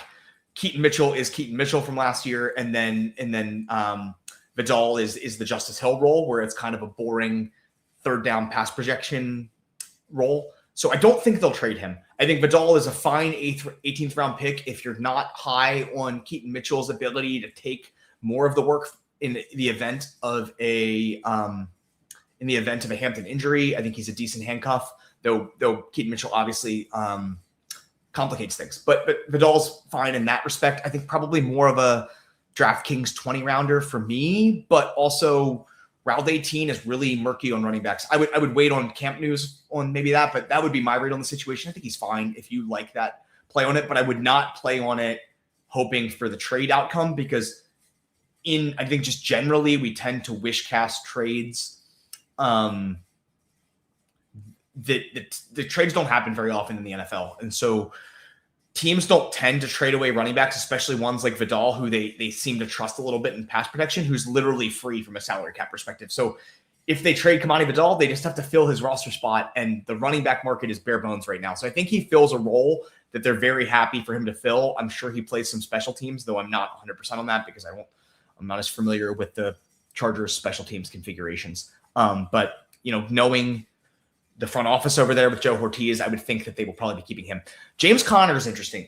I would very ear to the ground there, because obviously that's been the buzz all offseason is, okay, you traded for Trey Benson, you traded for, or you signed Tyler Algier, and you drafted Jeremiah Love. So when they signed Tyler Algier, everyone was like, great, you've got your bell cow. And then they go out and take Love with the 103. And it's like, okay, now you've basically got the Bijan and Algier scenario all over again. They do probably complement each other pretty well, because Algier is kind of a bludgeoning goal line guy, and Love is the explosive back. So, you've got that Bijan Algier thing. You've got that Gibbs Montgomery thing. Like you can see the vision. But then you've got James Conner and Trey Benson. And my understanding from what I've seen on Twitter the past couple days when people have been hypothesizing about that has been that Benson and James Conner both don't play special teams. And so you're like, okay, are you really going to carry 4 running backs that don't play special teams? James Conner, obviously like a legend for that team. He's a guy they love in the locker room. So I think whether they trade James Conner would probably come down to what's his injury status like, right? Like he's coming off a pretty major injury last year. He was my most drafted running back last year, and it was a absolutely catastrophic injury, both for him and for my best ball bags. But how is he recovering from that? And then also, how is Benson recovering from that? Like, it's very weird. So I would ear to the ground training camp. I think we'll learn a lot more about the status of those guys. But if Connor is telling them, like, look, you just drafted 2 running backs, I'm coming back and I'm not dead yet, I want to be traded, my best guess would be that the team will do as he wishes and grant him a trade. And there seem to be plenty of teams around the league who would benefit from bringing in a guy like that, assuming he still has any juice, because it's a weird scenario where he was getting older, but all of the advanced metrics for him going into last season were favorable. He looked pretty rough out of the gate, and then the injury made it look worse. So I don't know. I would ear to the ground, and see if there's any buzz about that before packing too many bags of him. I have not clicked him in round 18, but I do think of the trades that I would wish cast for, I think you're potentially, I think Connor, you're probably on the right path there. Thought it was an interesting conversation to establish the edge. My takeaway was that Trey Benson is actually more likely to be moved, and kind of interesting through though a likely 0. Okay, so Neil kind of echoing the thoughts in that conversation that Benson would be more likely to be moved. I'm curious if that was just due to them valuing Connor so much as a veteran, or if there was other explanation they gave. But I think one of those guys could be moved, but I just I don't want to take a 0 on a guy like James Conner, who already you're like trying to hit a parlay on to have him have a value. You can still pretty late in drafts. Like I just took Marshawn Lloyd, who obviously is not a safe pick, but I at least know that the Packers want to get him involved. And I think Jaden Blue kind of similarly, there seemed to be at least a path to them getting on the field. Whereas I'd like to know a little bit more before I start clicking someone like James Conner or someone like Kamani Vidal, but tough look. Most likely to break out, Watson or Johnson from the Chargers. Is there a Watson on the Chargers that I'm missing? My brain is. Or are you thinking about Christian Watson? There's no Watson on the Chargers, so I'm assuming you mean Christian Watson or Quentin Johnston. I don't know. If you can clarify who you're asking about, I will answer that question. If I remember who, I think he did. Okay, yeah. I think he did restructure. I can't remember if that happened before the draft. Connor's so old. Like Neil, it comes down to, what does James Conner want? If James Conner wants to restructure and have the Arizona Cardinals be his retirement home because he's been there for so long, he likes the locker room and he just wants to hang out with the boys, and he's old enough and injured enough that he's just like, I don't even want to carry the rock too much. So more power to you, Jeremiah Love and Tyler Algier. I'm here to just impart my wisdom to the youngins, which would be a fine role for him. I don't think he's going anywhere. And Benson, I don't know how they value him, but I also don't know how I value him anyway. Christian Watson or Quentin Johnston. That's interesting question. I am a pretty big Christian Watson bull. I did see the ship choicing guys were talking about the Packers wide receiver room yesterday and talking about whether they would be, big hit, small hit, big miss, small miss. Watson is your stereotypical better and best ball pick. I think he's going to remain that much. His injury recovery last year was absolutely miraculous. Like, no one was drafting him. And then, so no one had any of him last year. I have a pretty decent bag of Christian Watson shares. I don't know if there's going to be like some massive breakout from him, but the targets are certainly consolidated. I think we're going to see a lot of Christian Watson, Matthew Golden, and Jaden Reed. We don't know if Matthew Golden's any good. I'm pretty certain that Christian Watson is a good player. It seems like his hamstring issues might be in the past, so I'm pretty bullish on him, and he is the best of the better and best ball type wide receivers. So I'm pretty into that breakout. Quentin Johnston is a weird player. He had a pretty nice season last year when people were down on him, but all of his touchdowns seem to be like him getting behind two open defenders and being wide open for no reason. He is a player that's done pretty good from a yak standpoint. And so if Mike McDaniel prioritizes using him in that way, I could see him taking another step. I obviously am pretty bullish about the Chargers offensive coaching and Mike McDaniel coming in there. I will just say that there's been such a rise in the Quentin Johnston price from where he was at the beginning of draft season till now, based off of a few clips of Mike McDaniel talking about how he's going to fuck up the league, but he was bullish about literally all of his wide receivers, that I haven't really been chasing him up boards. But I do think there is room for a pretty big spike here from Quentin Johnston too, likely at the expense of Ladd McConkey. I have been more on the Ladd side of those things, but would not fault anyone for taking the guy that's slightly cheaper if they want exposure to the Chargers. Also, that range, although Johnston has gone up a bunch, that range he's drafted in is so muddy with Jaden Reed and a couple of other guys that what does it really matter if you take Quentin Johnston there? So I would, my preference of those two guys, though they're not even priced too similarly, is Watson, but you're paying more for Watson. So, I would take shots at both if I were you and you like them.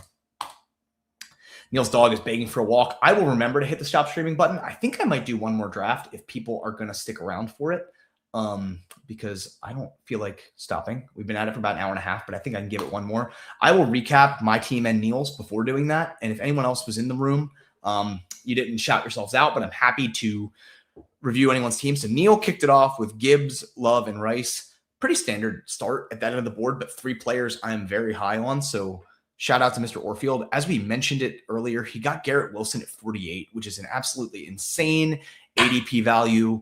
That's pretty much an auto click for me from a uniqueness standpoint. And also Garrett Wilson's a pretty fun player. Jameson Williams getting the double for the Lions. It's a Jaden Daniels fall. When you get the opportunity to draft Jaden Daniels after Caleb Williams, at pick 72, when Justin Herbert's only going 4 slots later, Lawrence going a little bit later. I mean, Jaden Daniels is such a high upside pick. Love that one. Think the Commanders defense leaves some things to be desired. So I would be very excited to get him at 72. I usually am when he's there. Doubling up one Cardinals, as Neil said, what could go wrong? And then Jaden Reed at 96, which was also a pretty nice fall for Neil. So Neil getting a pretty solid wide receiver room to go with his anchor running backs. This room was pretty frothy from an RB standpoint, so forced to go Mason at 97, letting his Vikings homerism show, and then doing the stacking with Goff to get the double stack, and Jordan Love stacked with Reed. Going 3 late tight ends or medium to late tight ends in Okonkwo, stacked with Jaden Daniels, which is awesome. Hunter Henry and K. Dotton, kind of, Dylan Sampson, I think, not the strongest RB4, but should at least have a clear role in Cleveland, as I said when I was drafting him. I know Neil is big on Calvin Ridley from his conversations with Ben Gretch on the Best Ball Whenever podcast. So if you haven't checked out that episode, I think some of that is pretty evergreen, because from the time that Neil talked to Ben, not much has really happened. We were just starting training camp, and Ben gives a pretty eloquent 12-minute soliloquy on Calvin Ridley, if anybody wants to listen to that. But I know Neil has drafted a bunch of Ridley since. 192, great cost for him.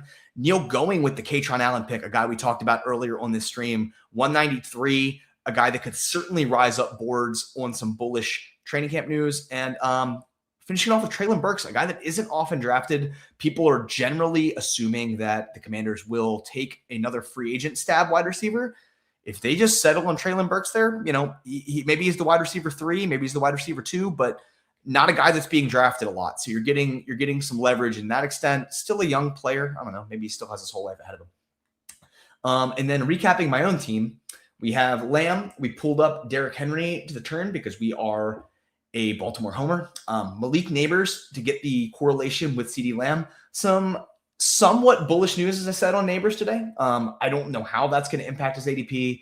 He could still end up on PUP, which likely sends him down boards. What I will say is that even if he goes on PUP, I think it's fairly unlikely that we're getting him. I don't know.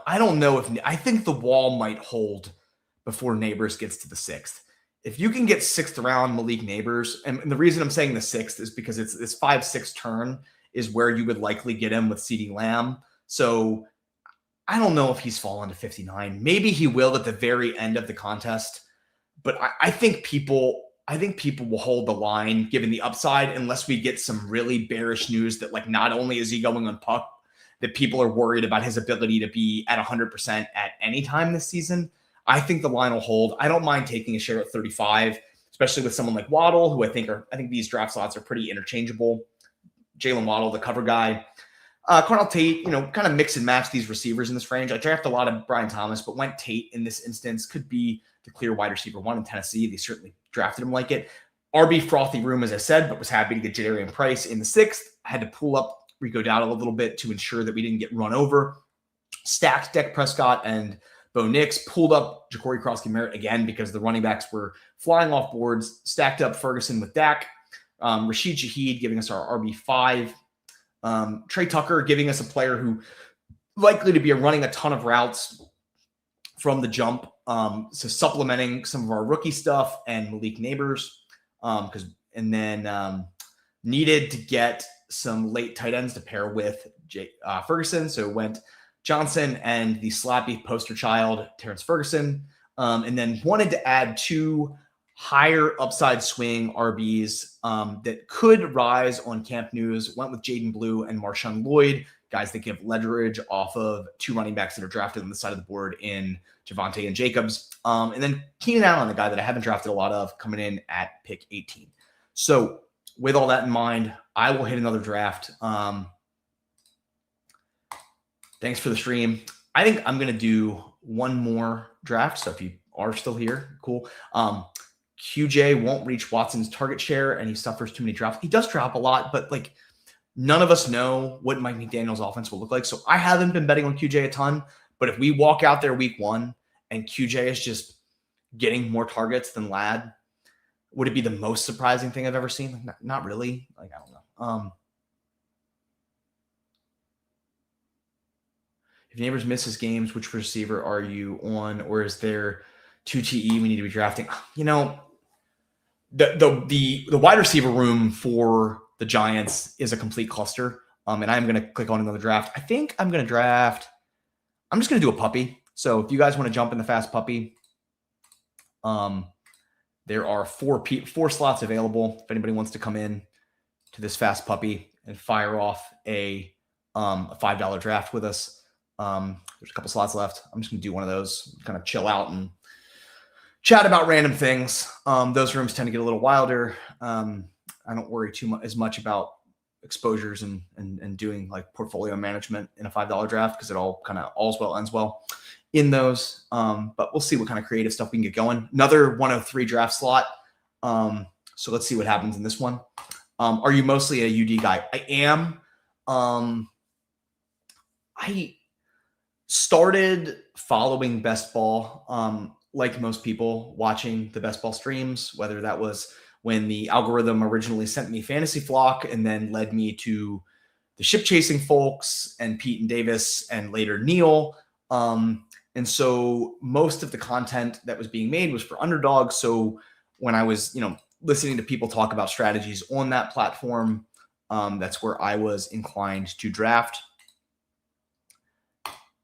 In at the 112, awesome. Love to see some folks coming in. We were on very opposite sides of the board, so we're unlikely to be sniping each other. So we can definitely look at your team if you remind me. I'm sure I'll follow it as we go, so I don't have to do an extended recap at like the end, but can definitely follow it as we go through this draft. But yeah, so I've always drafted on Underdog predominantly.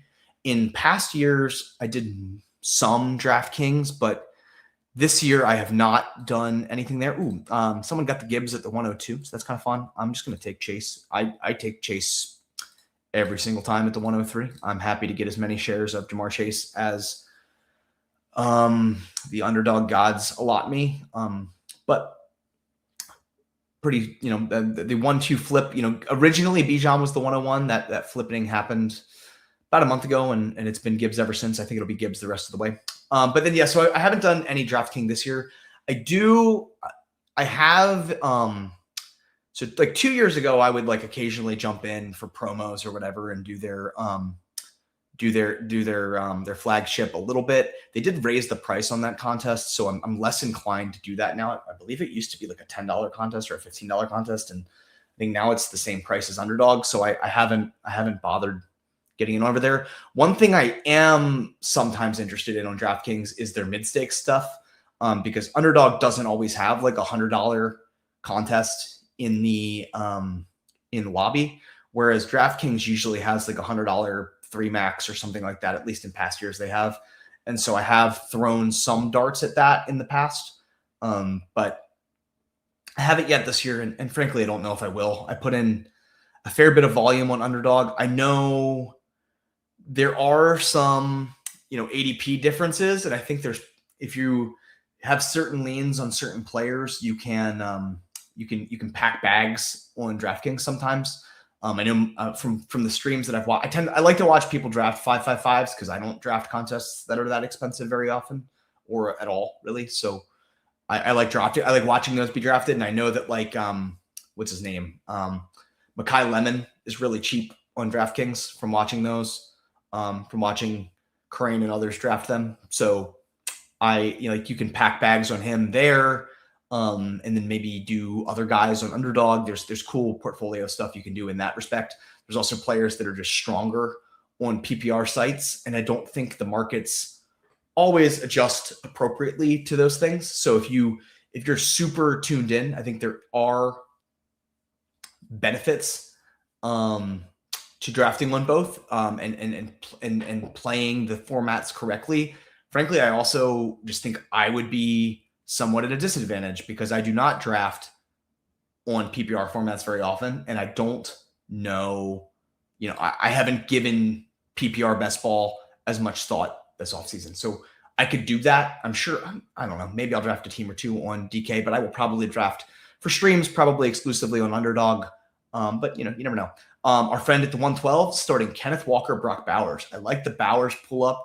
Very spicy. You very rarely get to go elite tight end on that side of the board because Loveland, McBride, and Bowers tend to go in different pockets. So cool to see that. I think you did something pretty interesting there. Excited to see how you build out the rest of your team. Am I going to be boring with Nico Collins again? No, I'm going to take Jeremiah Love. I'm going to take Jeremiah Love and see where we want to go from here. There's plenty of other receivers down here. I'd like to get at least one running back. So we'll take Love and then play the board from there. I really like Jeremiah Love. I'm in on the bet. I know Neil just got him in the previous room. I did not get him in my BBM. So, let's mix it up a little bit. Josh Allen goes to 101. So, I think I might end up getting one of those receivers I kind of liked anyway. I do not have, so of these guys, I don't take as much Devonta Smith. So that would be the portfolio choice. And Rice goes. So I'm going to take Devonta Smith. He gives us another path to a quarterback in case Jalen Hurts doesn't make it back, or in case Joe Burrow doesn't make it back to me, then you can always go Jalen Hurts as well. So I have not gotten as much Devonta Smith because I was so A.J. Brown pilled at the beginning of the summer. And I kind of thought that Devonta Smith was priced where he was going to land, which, maybe he's climbed a little bit. But when Underdog released the initial rankings, which were not the finalized big board rankings, but they did make some alterations, Devonta Smith was ahead of A.J. Brown. And I thought that was incorrect. And so I was peppering A.J. Brown and not really getting much Devonta Smith. And honestly, I wasn't getting as much of Pickens or Collins either because I was just taking so much Brown. And I kind of always had the assumption that I would get my shares of those guys as the summer progressed. The summer has progressed. And so here we are. And I'm going to get my Devonta Smith shares now. I'm going to get my Nico Collins and George Pickens shares now. Gretsch made a nice praise for Ridley, but he's also just a sidekick darling. The kick wanted him this time. I couldn't find somebody clearly better. It's interesting that he's a sidekick darling, and obviously I do watch some of their content. He's not one that I've noticed them drafting a ton, but he does fall into the archetype that like the other, Pat, Jacob, those guys are kind of like, oh, I don't want to take this old dusty guy. And Pat, because he's been kind of shady pilled, will be like, he's a pretty decent click at 180 something. So not entirely surprised he's a favorite of the sidekick. I think, I believed a little into Gretsch's argument. I think, there's always the risk that one of last year's rookies infringes, Chimere DK or whoever infringes on the playing time. But I think Calvin Ridley is just better than those guys. I think I probably agree with Gretsch. So is the wide receiver 3 on the Titans a great buy?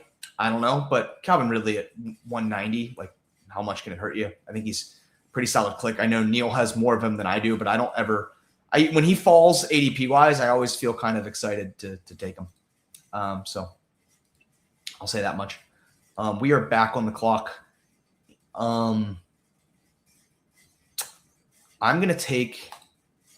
I know I took Mike Evans earlier, but I'm gonna do the stack of Evans with Devonta Smith and get the Philadelphia San Francisco thing going.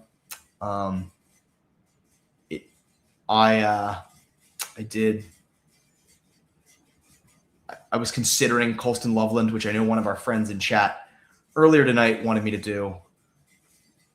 Oh man, now see, this is where it's tough. My heart says you don't pass on Colston Loveland at pick 52. My head says take Byshal Tootin, but you know what? It's a puppy, and what do we win when we win $200,000? Let's fire off Colston Loveland. We'll go Jeremiah Love, hero RB build. The guy right behind us taking Byshal Tootin. So applaud there.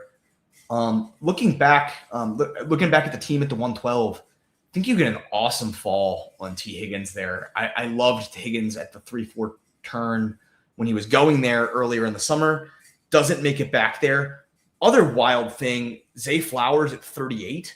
You very rarely see that. I might have been very tempted to take the Higgins Flowers week 17, but I also can't fault you for taking Malik Neighbors for a similar reason that I did in the previous draft. So I would probably have leaned Higgins Flowers, but Neighbors also an awesome pick. I think you can't go wrong with any of the three.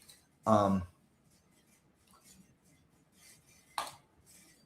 you think the Rams scoring dips this season due to their improved defense? That's an interesting question. Obviously, Myles Garrett is a freak of nature.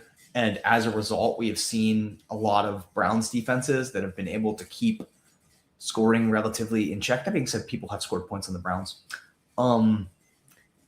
Some of those NFC West, the NFC West is so weird because it seems like they always push each other anyway. Like there was it Rams Seahawks, or one of the teams played the Seahawks towards the back half of last year. I believe it was the Rams, and it was a pretty explosive game, even though we obviously know that Seattle had an awesome defense. So those teams always seem to push each other. McVay is an awesome offensive coach. If the defense gets a lot of turnovers and creates some short fields for that offense, maybe we see more touchdowns. But I do think there's potentially some credence to the idea of McVay has never been afraid of running the ball. Stafford's a little older.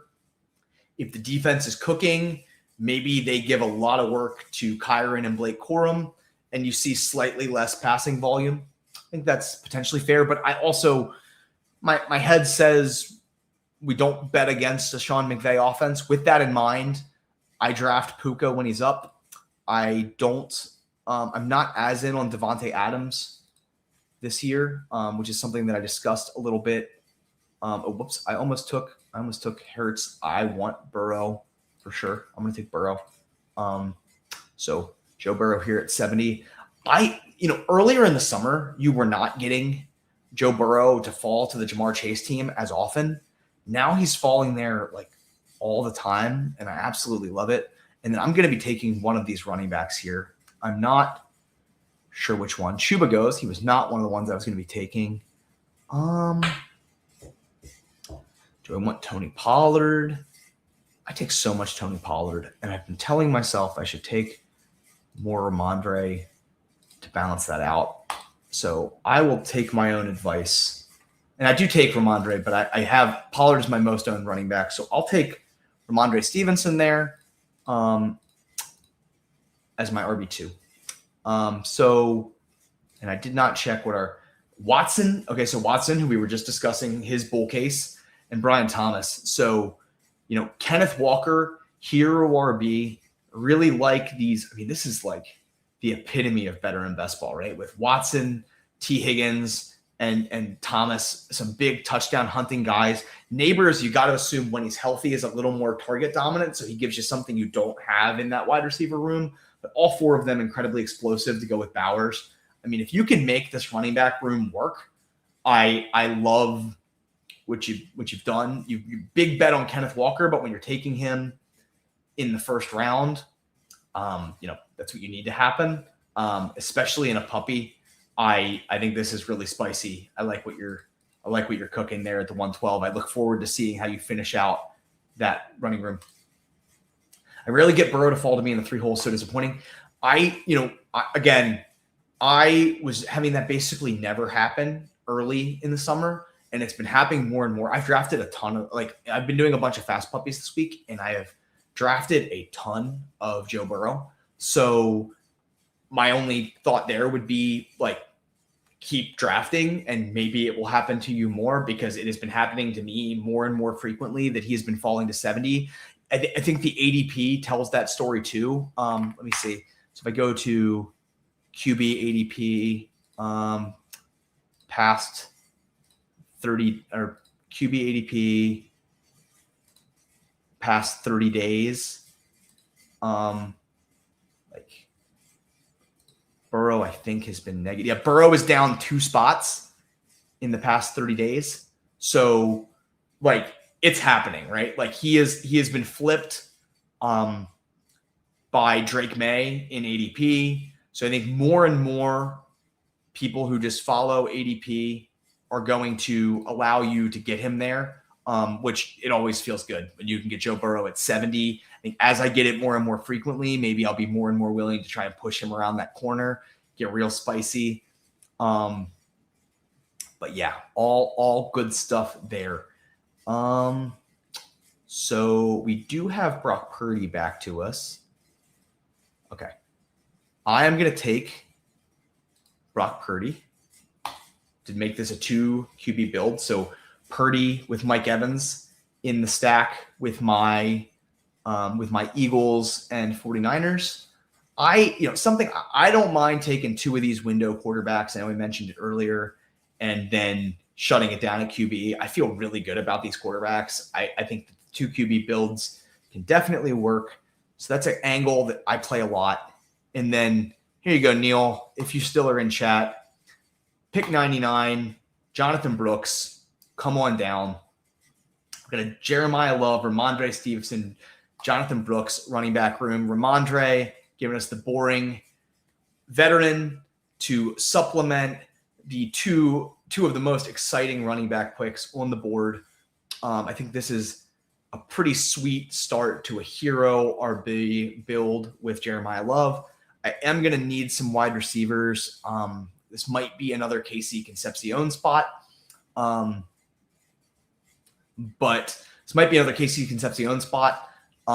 the wrap, but I'm very excited to get Brooks there. I think he fits this team so well. And if that ADP goes up like we anticipate it will, I mentioned in the Discord earlier today that I love that the Brooks is getting positive buzz, but I straight up don't know if I'll draft him at all in August. I might get all my shares in July, from February to July, and be completely down. Neil is pumped. Neil actually likes to use Brooks as his hero RB. Well, we'll see. I'd love to see some of those builds, Neil.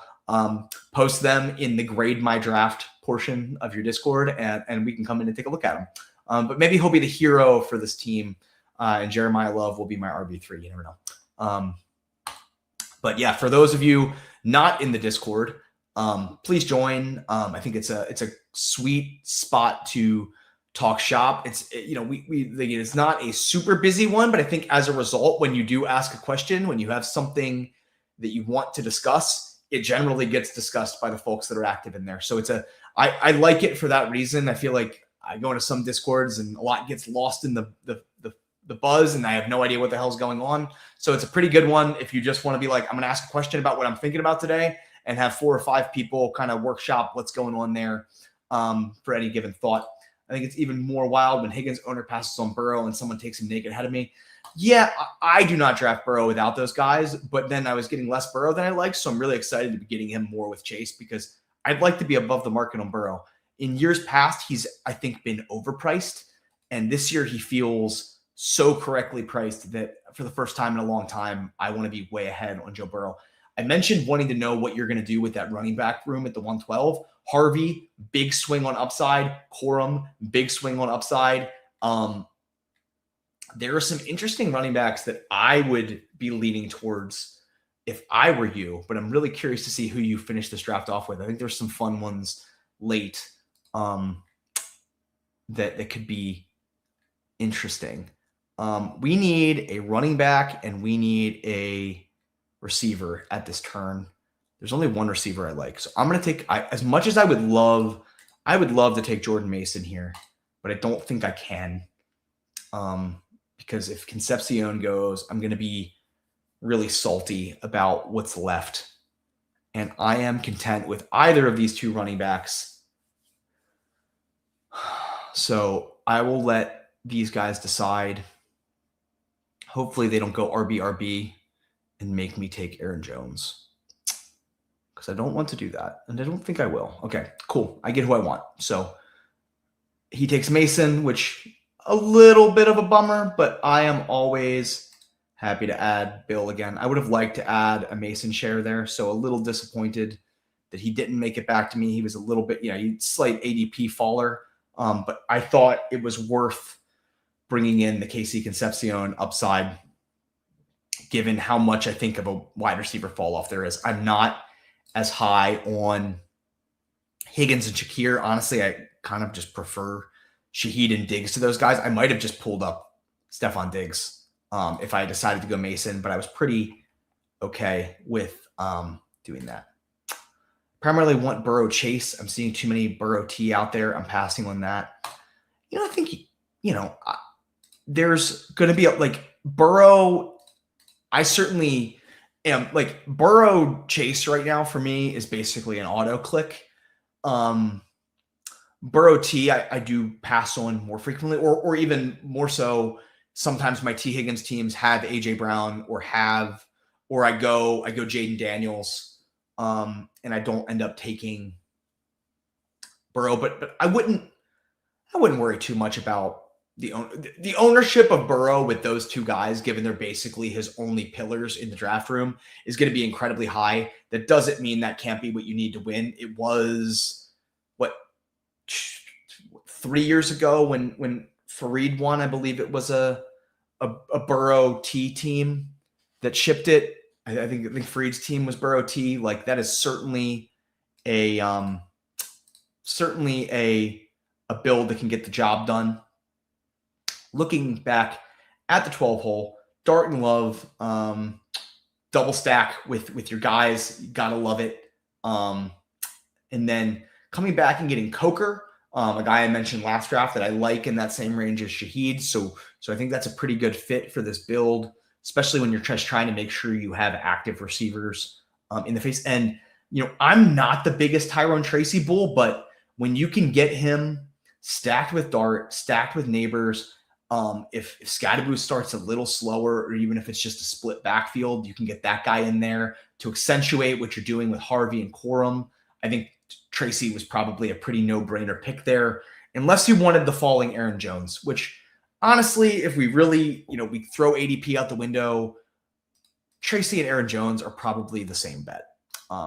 for best ball. Like they are the more receiving focused back in a committee on offenses that we don't really know how to feel about. So with the stack, totally get taking Tracy there. Aaron Jones is incredibly old, so cool. Woody Marks, Mitchell. So there's nothing really here for me from a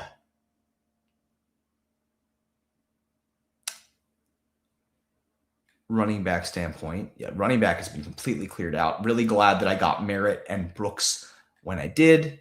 This is probably going to be a 6 RB team. With it being a 6 RB team, I think I'm pretty cool with grabbing Chigakonkwo here in case I only want to go 2 tight ends. Building on the bet that I'm making with the Commanders. And I have a guy that I want to come back to me, but he just went. I was going to take Travis Hunter. CBK, if you happen to show up to this stream, I apologize for saying I was going to draft Travis Hunter. I don't do that very often, but I liked it as a bring back to my Commanders there. And so we're just going to play the hits and take Omar Cooper again. I did this earlier. I do this a lot at this turn with Cooper. I think it's possible he rises on positive camp news. It's obviously like pretty murky.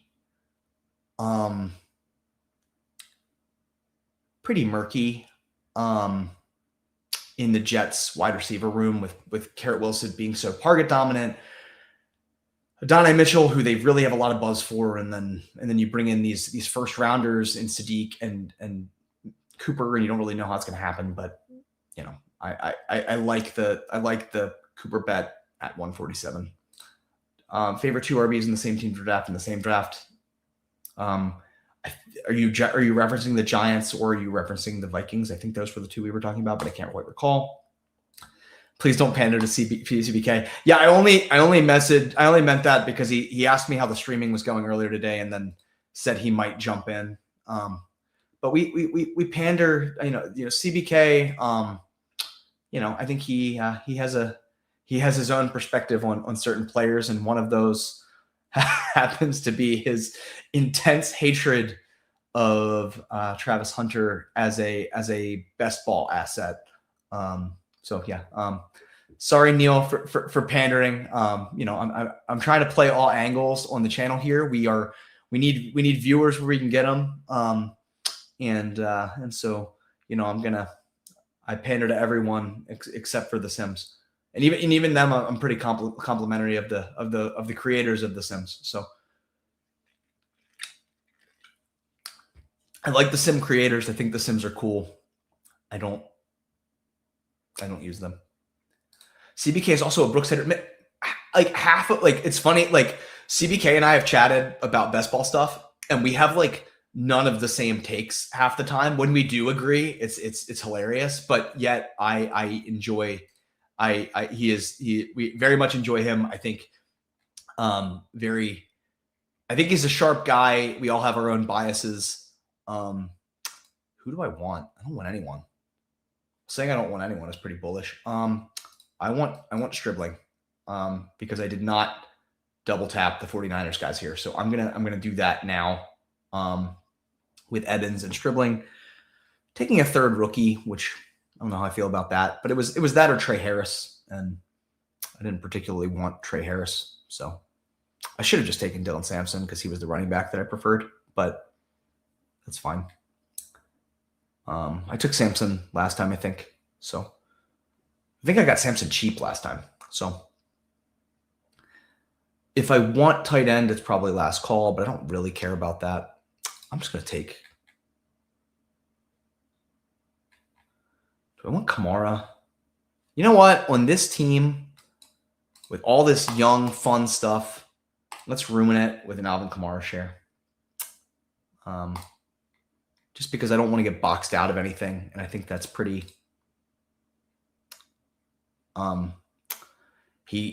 Assuming I don't want to get too into Alvin Kamara because he's not a very exciting player, but he I have my own concerns that the 49ers want to use like Devin Neal more. And that, with Kamara taking this pay cut, they're just basically saying this is your path to remaining on the team. But like he probably will catch some passes and maybe have a week or two. And my running back room is young and exciting enough that I don't mind at least one dust ball in there. But I feel like the sharper pick was probably Trey Harris there. But I don't take much Kamara, so this seems like as good a team as any to get a share. Do you have Brian over Franklin? I do. Franklin put up some decent numbers last year, but they didn't seem thrilled with him at the end of the year, and he was getting less snaps. And on top of him getting less snaps, his efficiency was pretty poor. Bryant obviously got injured a few times, or got injured at least once last year and missed some time. And obviously his upside is capped with Waddle joining the team, but also Sutton could potentially take another step back. So I like Bryant. I think they're more likely to use him, but also the Broncos are always a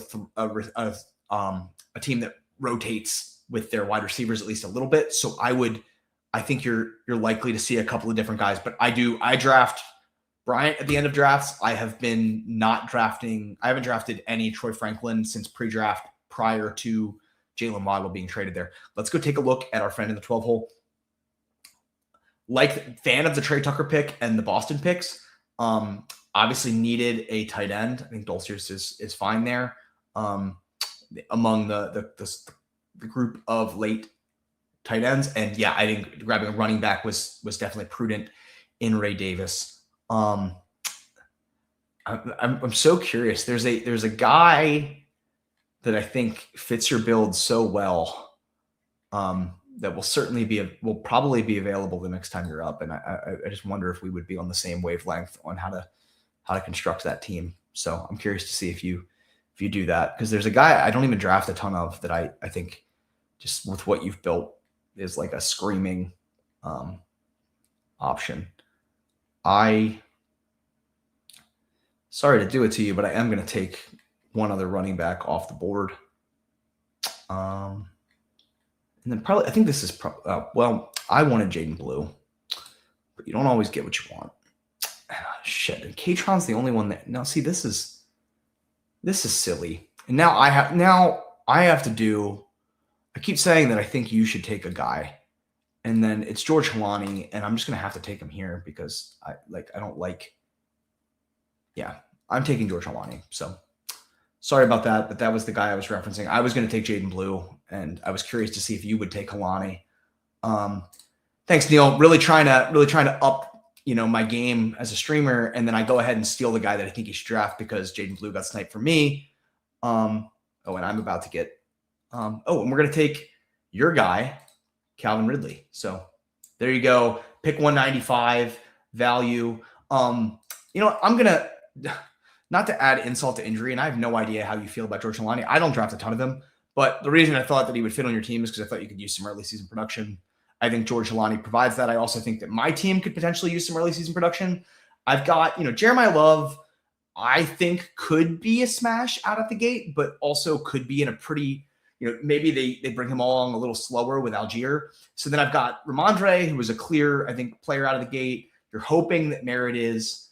So I think George Helani gives me, while we're waiting for Brooks to come online, while we're waiting for Jeremiah Love to be the absolute smash that we drafted him to be, while we're waiting for maybe Ja'Cory Crosky-Merritt to assert himself on the Commanders' backfield, we have George Helani taking touches away from Jadarian Price in Seattle. So it's all good. Helani wasn't in my plans there. Yeah, and obviously I'm kind of I have generally veered towards thinking that Helani, why am I drafting a guy that, why are we drafting a guy who's not likely to have a role in the weeks that matter? Because if Jadarian Price is who they drafted him to be, and Zach Charbonnet comes back eventually, then George Helani isn't going to be playing. That being said, if they give it a true split backfield between Helani and Price to start the season, there's enough points getting piled in there. So I find the whole, like, I know George Halani has the Halani Boys Hive, and I was pretty resistant for a long time, especially when it was like, okay, Emmanuel Wilson is there as well. Is this a 3-guy thing? But if it's just going to be those 2 guys from the jump, like if that's really what we're going to be seeing here, George Halani in the last couple of rounds of drafts certainly makes sense as at least an advance rate piece. And when teams where you need points out of the jump, makes sense. Jalen Wright, interesting pick. Not someone I've clicked recently, but another guy that could get some action for the Dolphins. So unique pick there. And going with Shedeur to stack with Boston, I noticed. So yeah, pass protection is key for all of these young guys. Like, Love is, from everything I've heard, awesome across the board. Price, they drafted him to be awesome. What do we think about? Am I able to open that link? I don't know if I am. So I will. It looks like Micah Parsons tweeted that. So I'm gonna look up Micah Parsons when we jump off. Once I finish this draft up, I am gonna take another receiver. I think 1, 2, 3, because I took 6 running backs. Yeah, we're gonna take a receiver. And I know which receiver we're gonna take because we have 3 rookies on the team. And so we are going to close this one, assuming he doesn't go, with the poster child of my portfolio, who unironically fits this team very well. Rashad Bateman, come on down. Providing Calvin Ridley and Rashad Bateman, providing the chaperone mentorship for the 3 rookies in Casey Concepcion, Amar Cooper, and Deshaun Stribling as a bring back to the Joe Burrow, Jamar Chase stack. That is what dreams are made of. So that's something. Pass protection so underrated for playing time at running back. Yeah, like you nail on the head. Oftentimes when people wonder, like, if a rookie's going to get on the field, that is certainly, and it does get talked about, like on sharper drafting channels. On sharper drafting channels, like, people do talk about that. But here's a good example, right? Everyone believed that TreVeyon Henderson was going to be a really good pass blocker. Apparently, he was a really good one in college, and then he came into the NFL, and for whatever reason, it didn't go as well, and that absolutely obstructed his ability to take workload from Ramondre. And if he does not improve on that in year 2, we're likely to see a lot of the same things. So not to say that he can't do that, not to say that he hasn't, but that's just an example of that playing out in real time as recently as last season. Just Micah Parsons confirming that he's a foot fetish. All right. That is, I don't know. I mean, it shows confidence to tweet that. So I'm going to go bullish. Bullish for Micah Parsons. Really like Dolphins O-line. They could excel in the run game, and Wright might be a piece of the pie. Yeah, they just drafted. They've drafted like a lot of. They drafted that big guy. Oh, shit, what is his name? I knew his name when I thought the Ravens might draft him, but it has since been pushed out of my mind. But they drafted the dude who's like gargantuan to play guard for them. Who's probably to be? Is it? I'm gonna have to check because I'm bothering myself.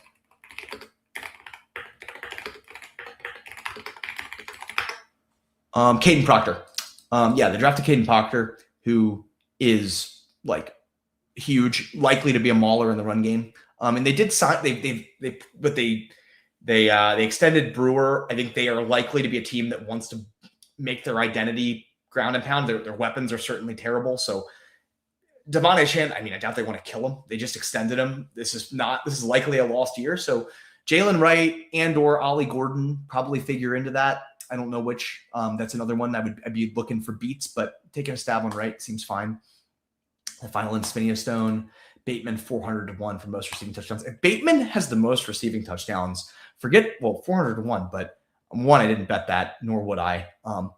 But if that happens, I don't know. We're gonna have a flannelverse pizza party with the amount of teams that I advance. I'm mostly hoping he can like score 5 to 6 touchdowns. And not be a complete wash for me.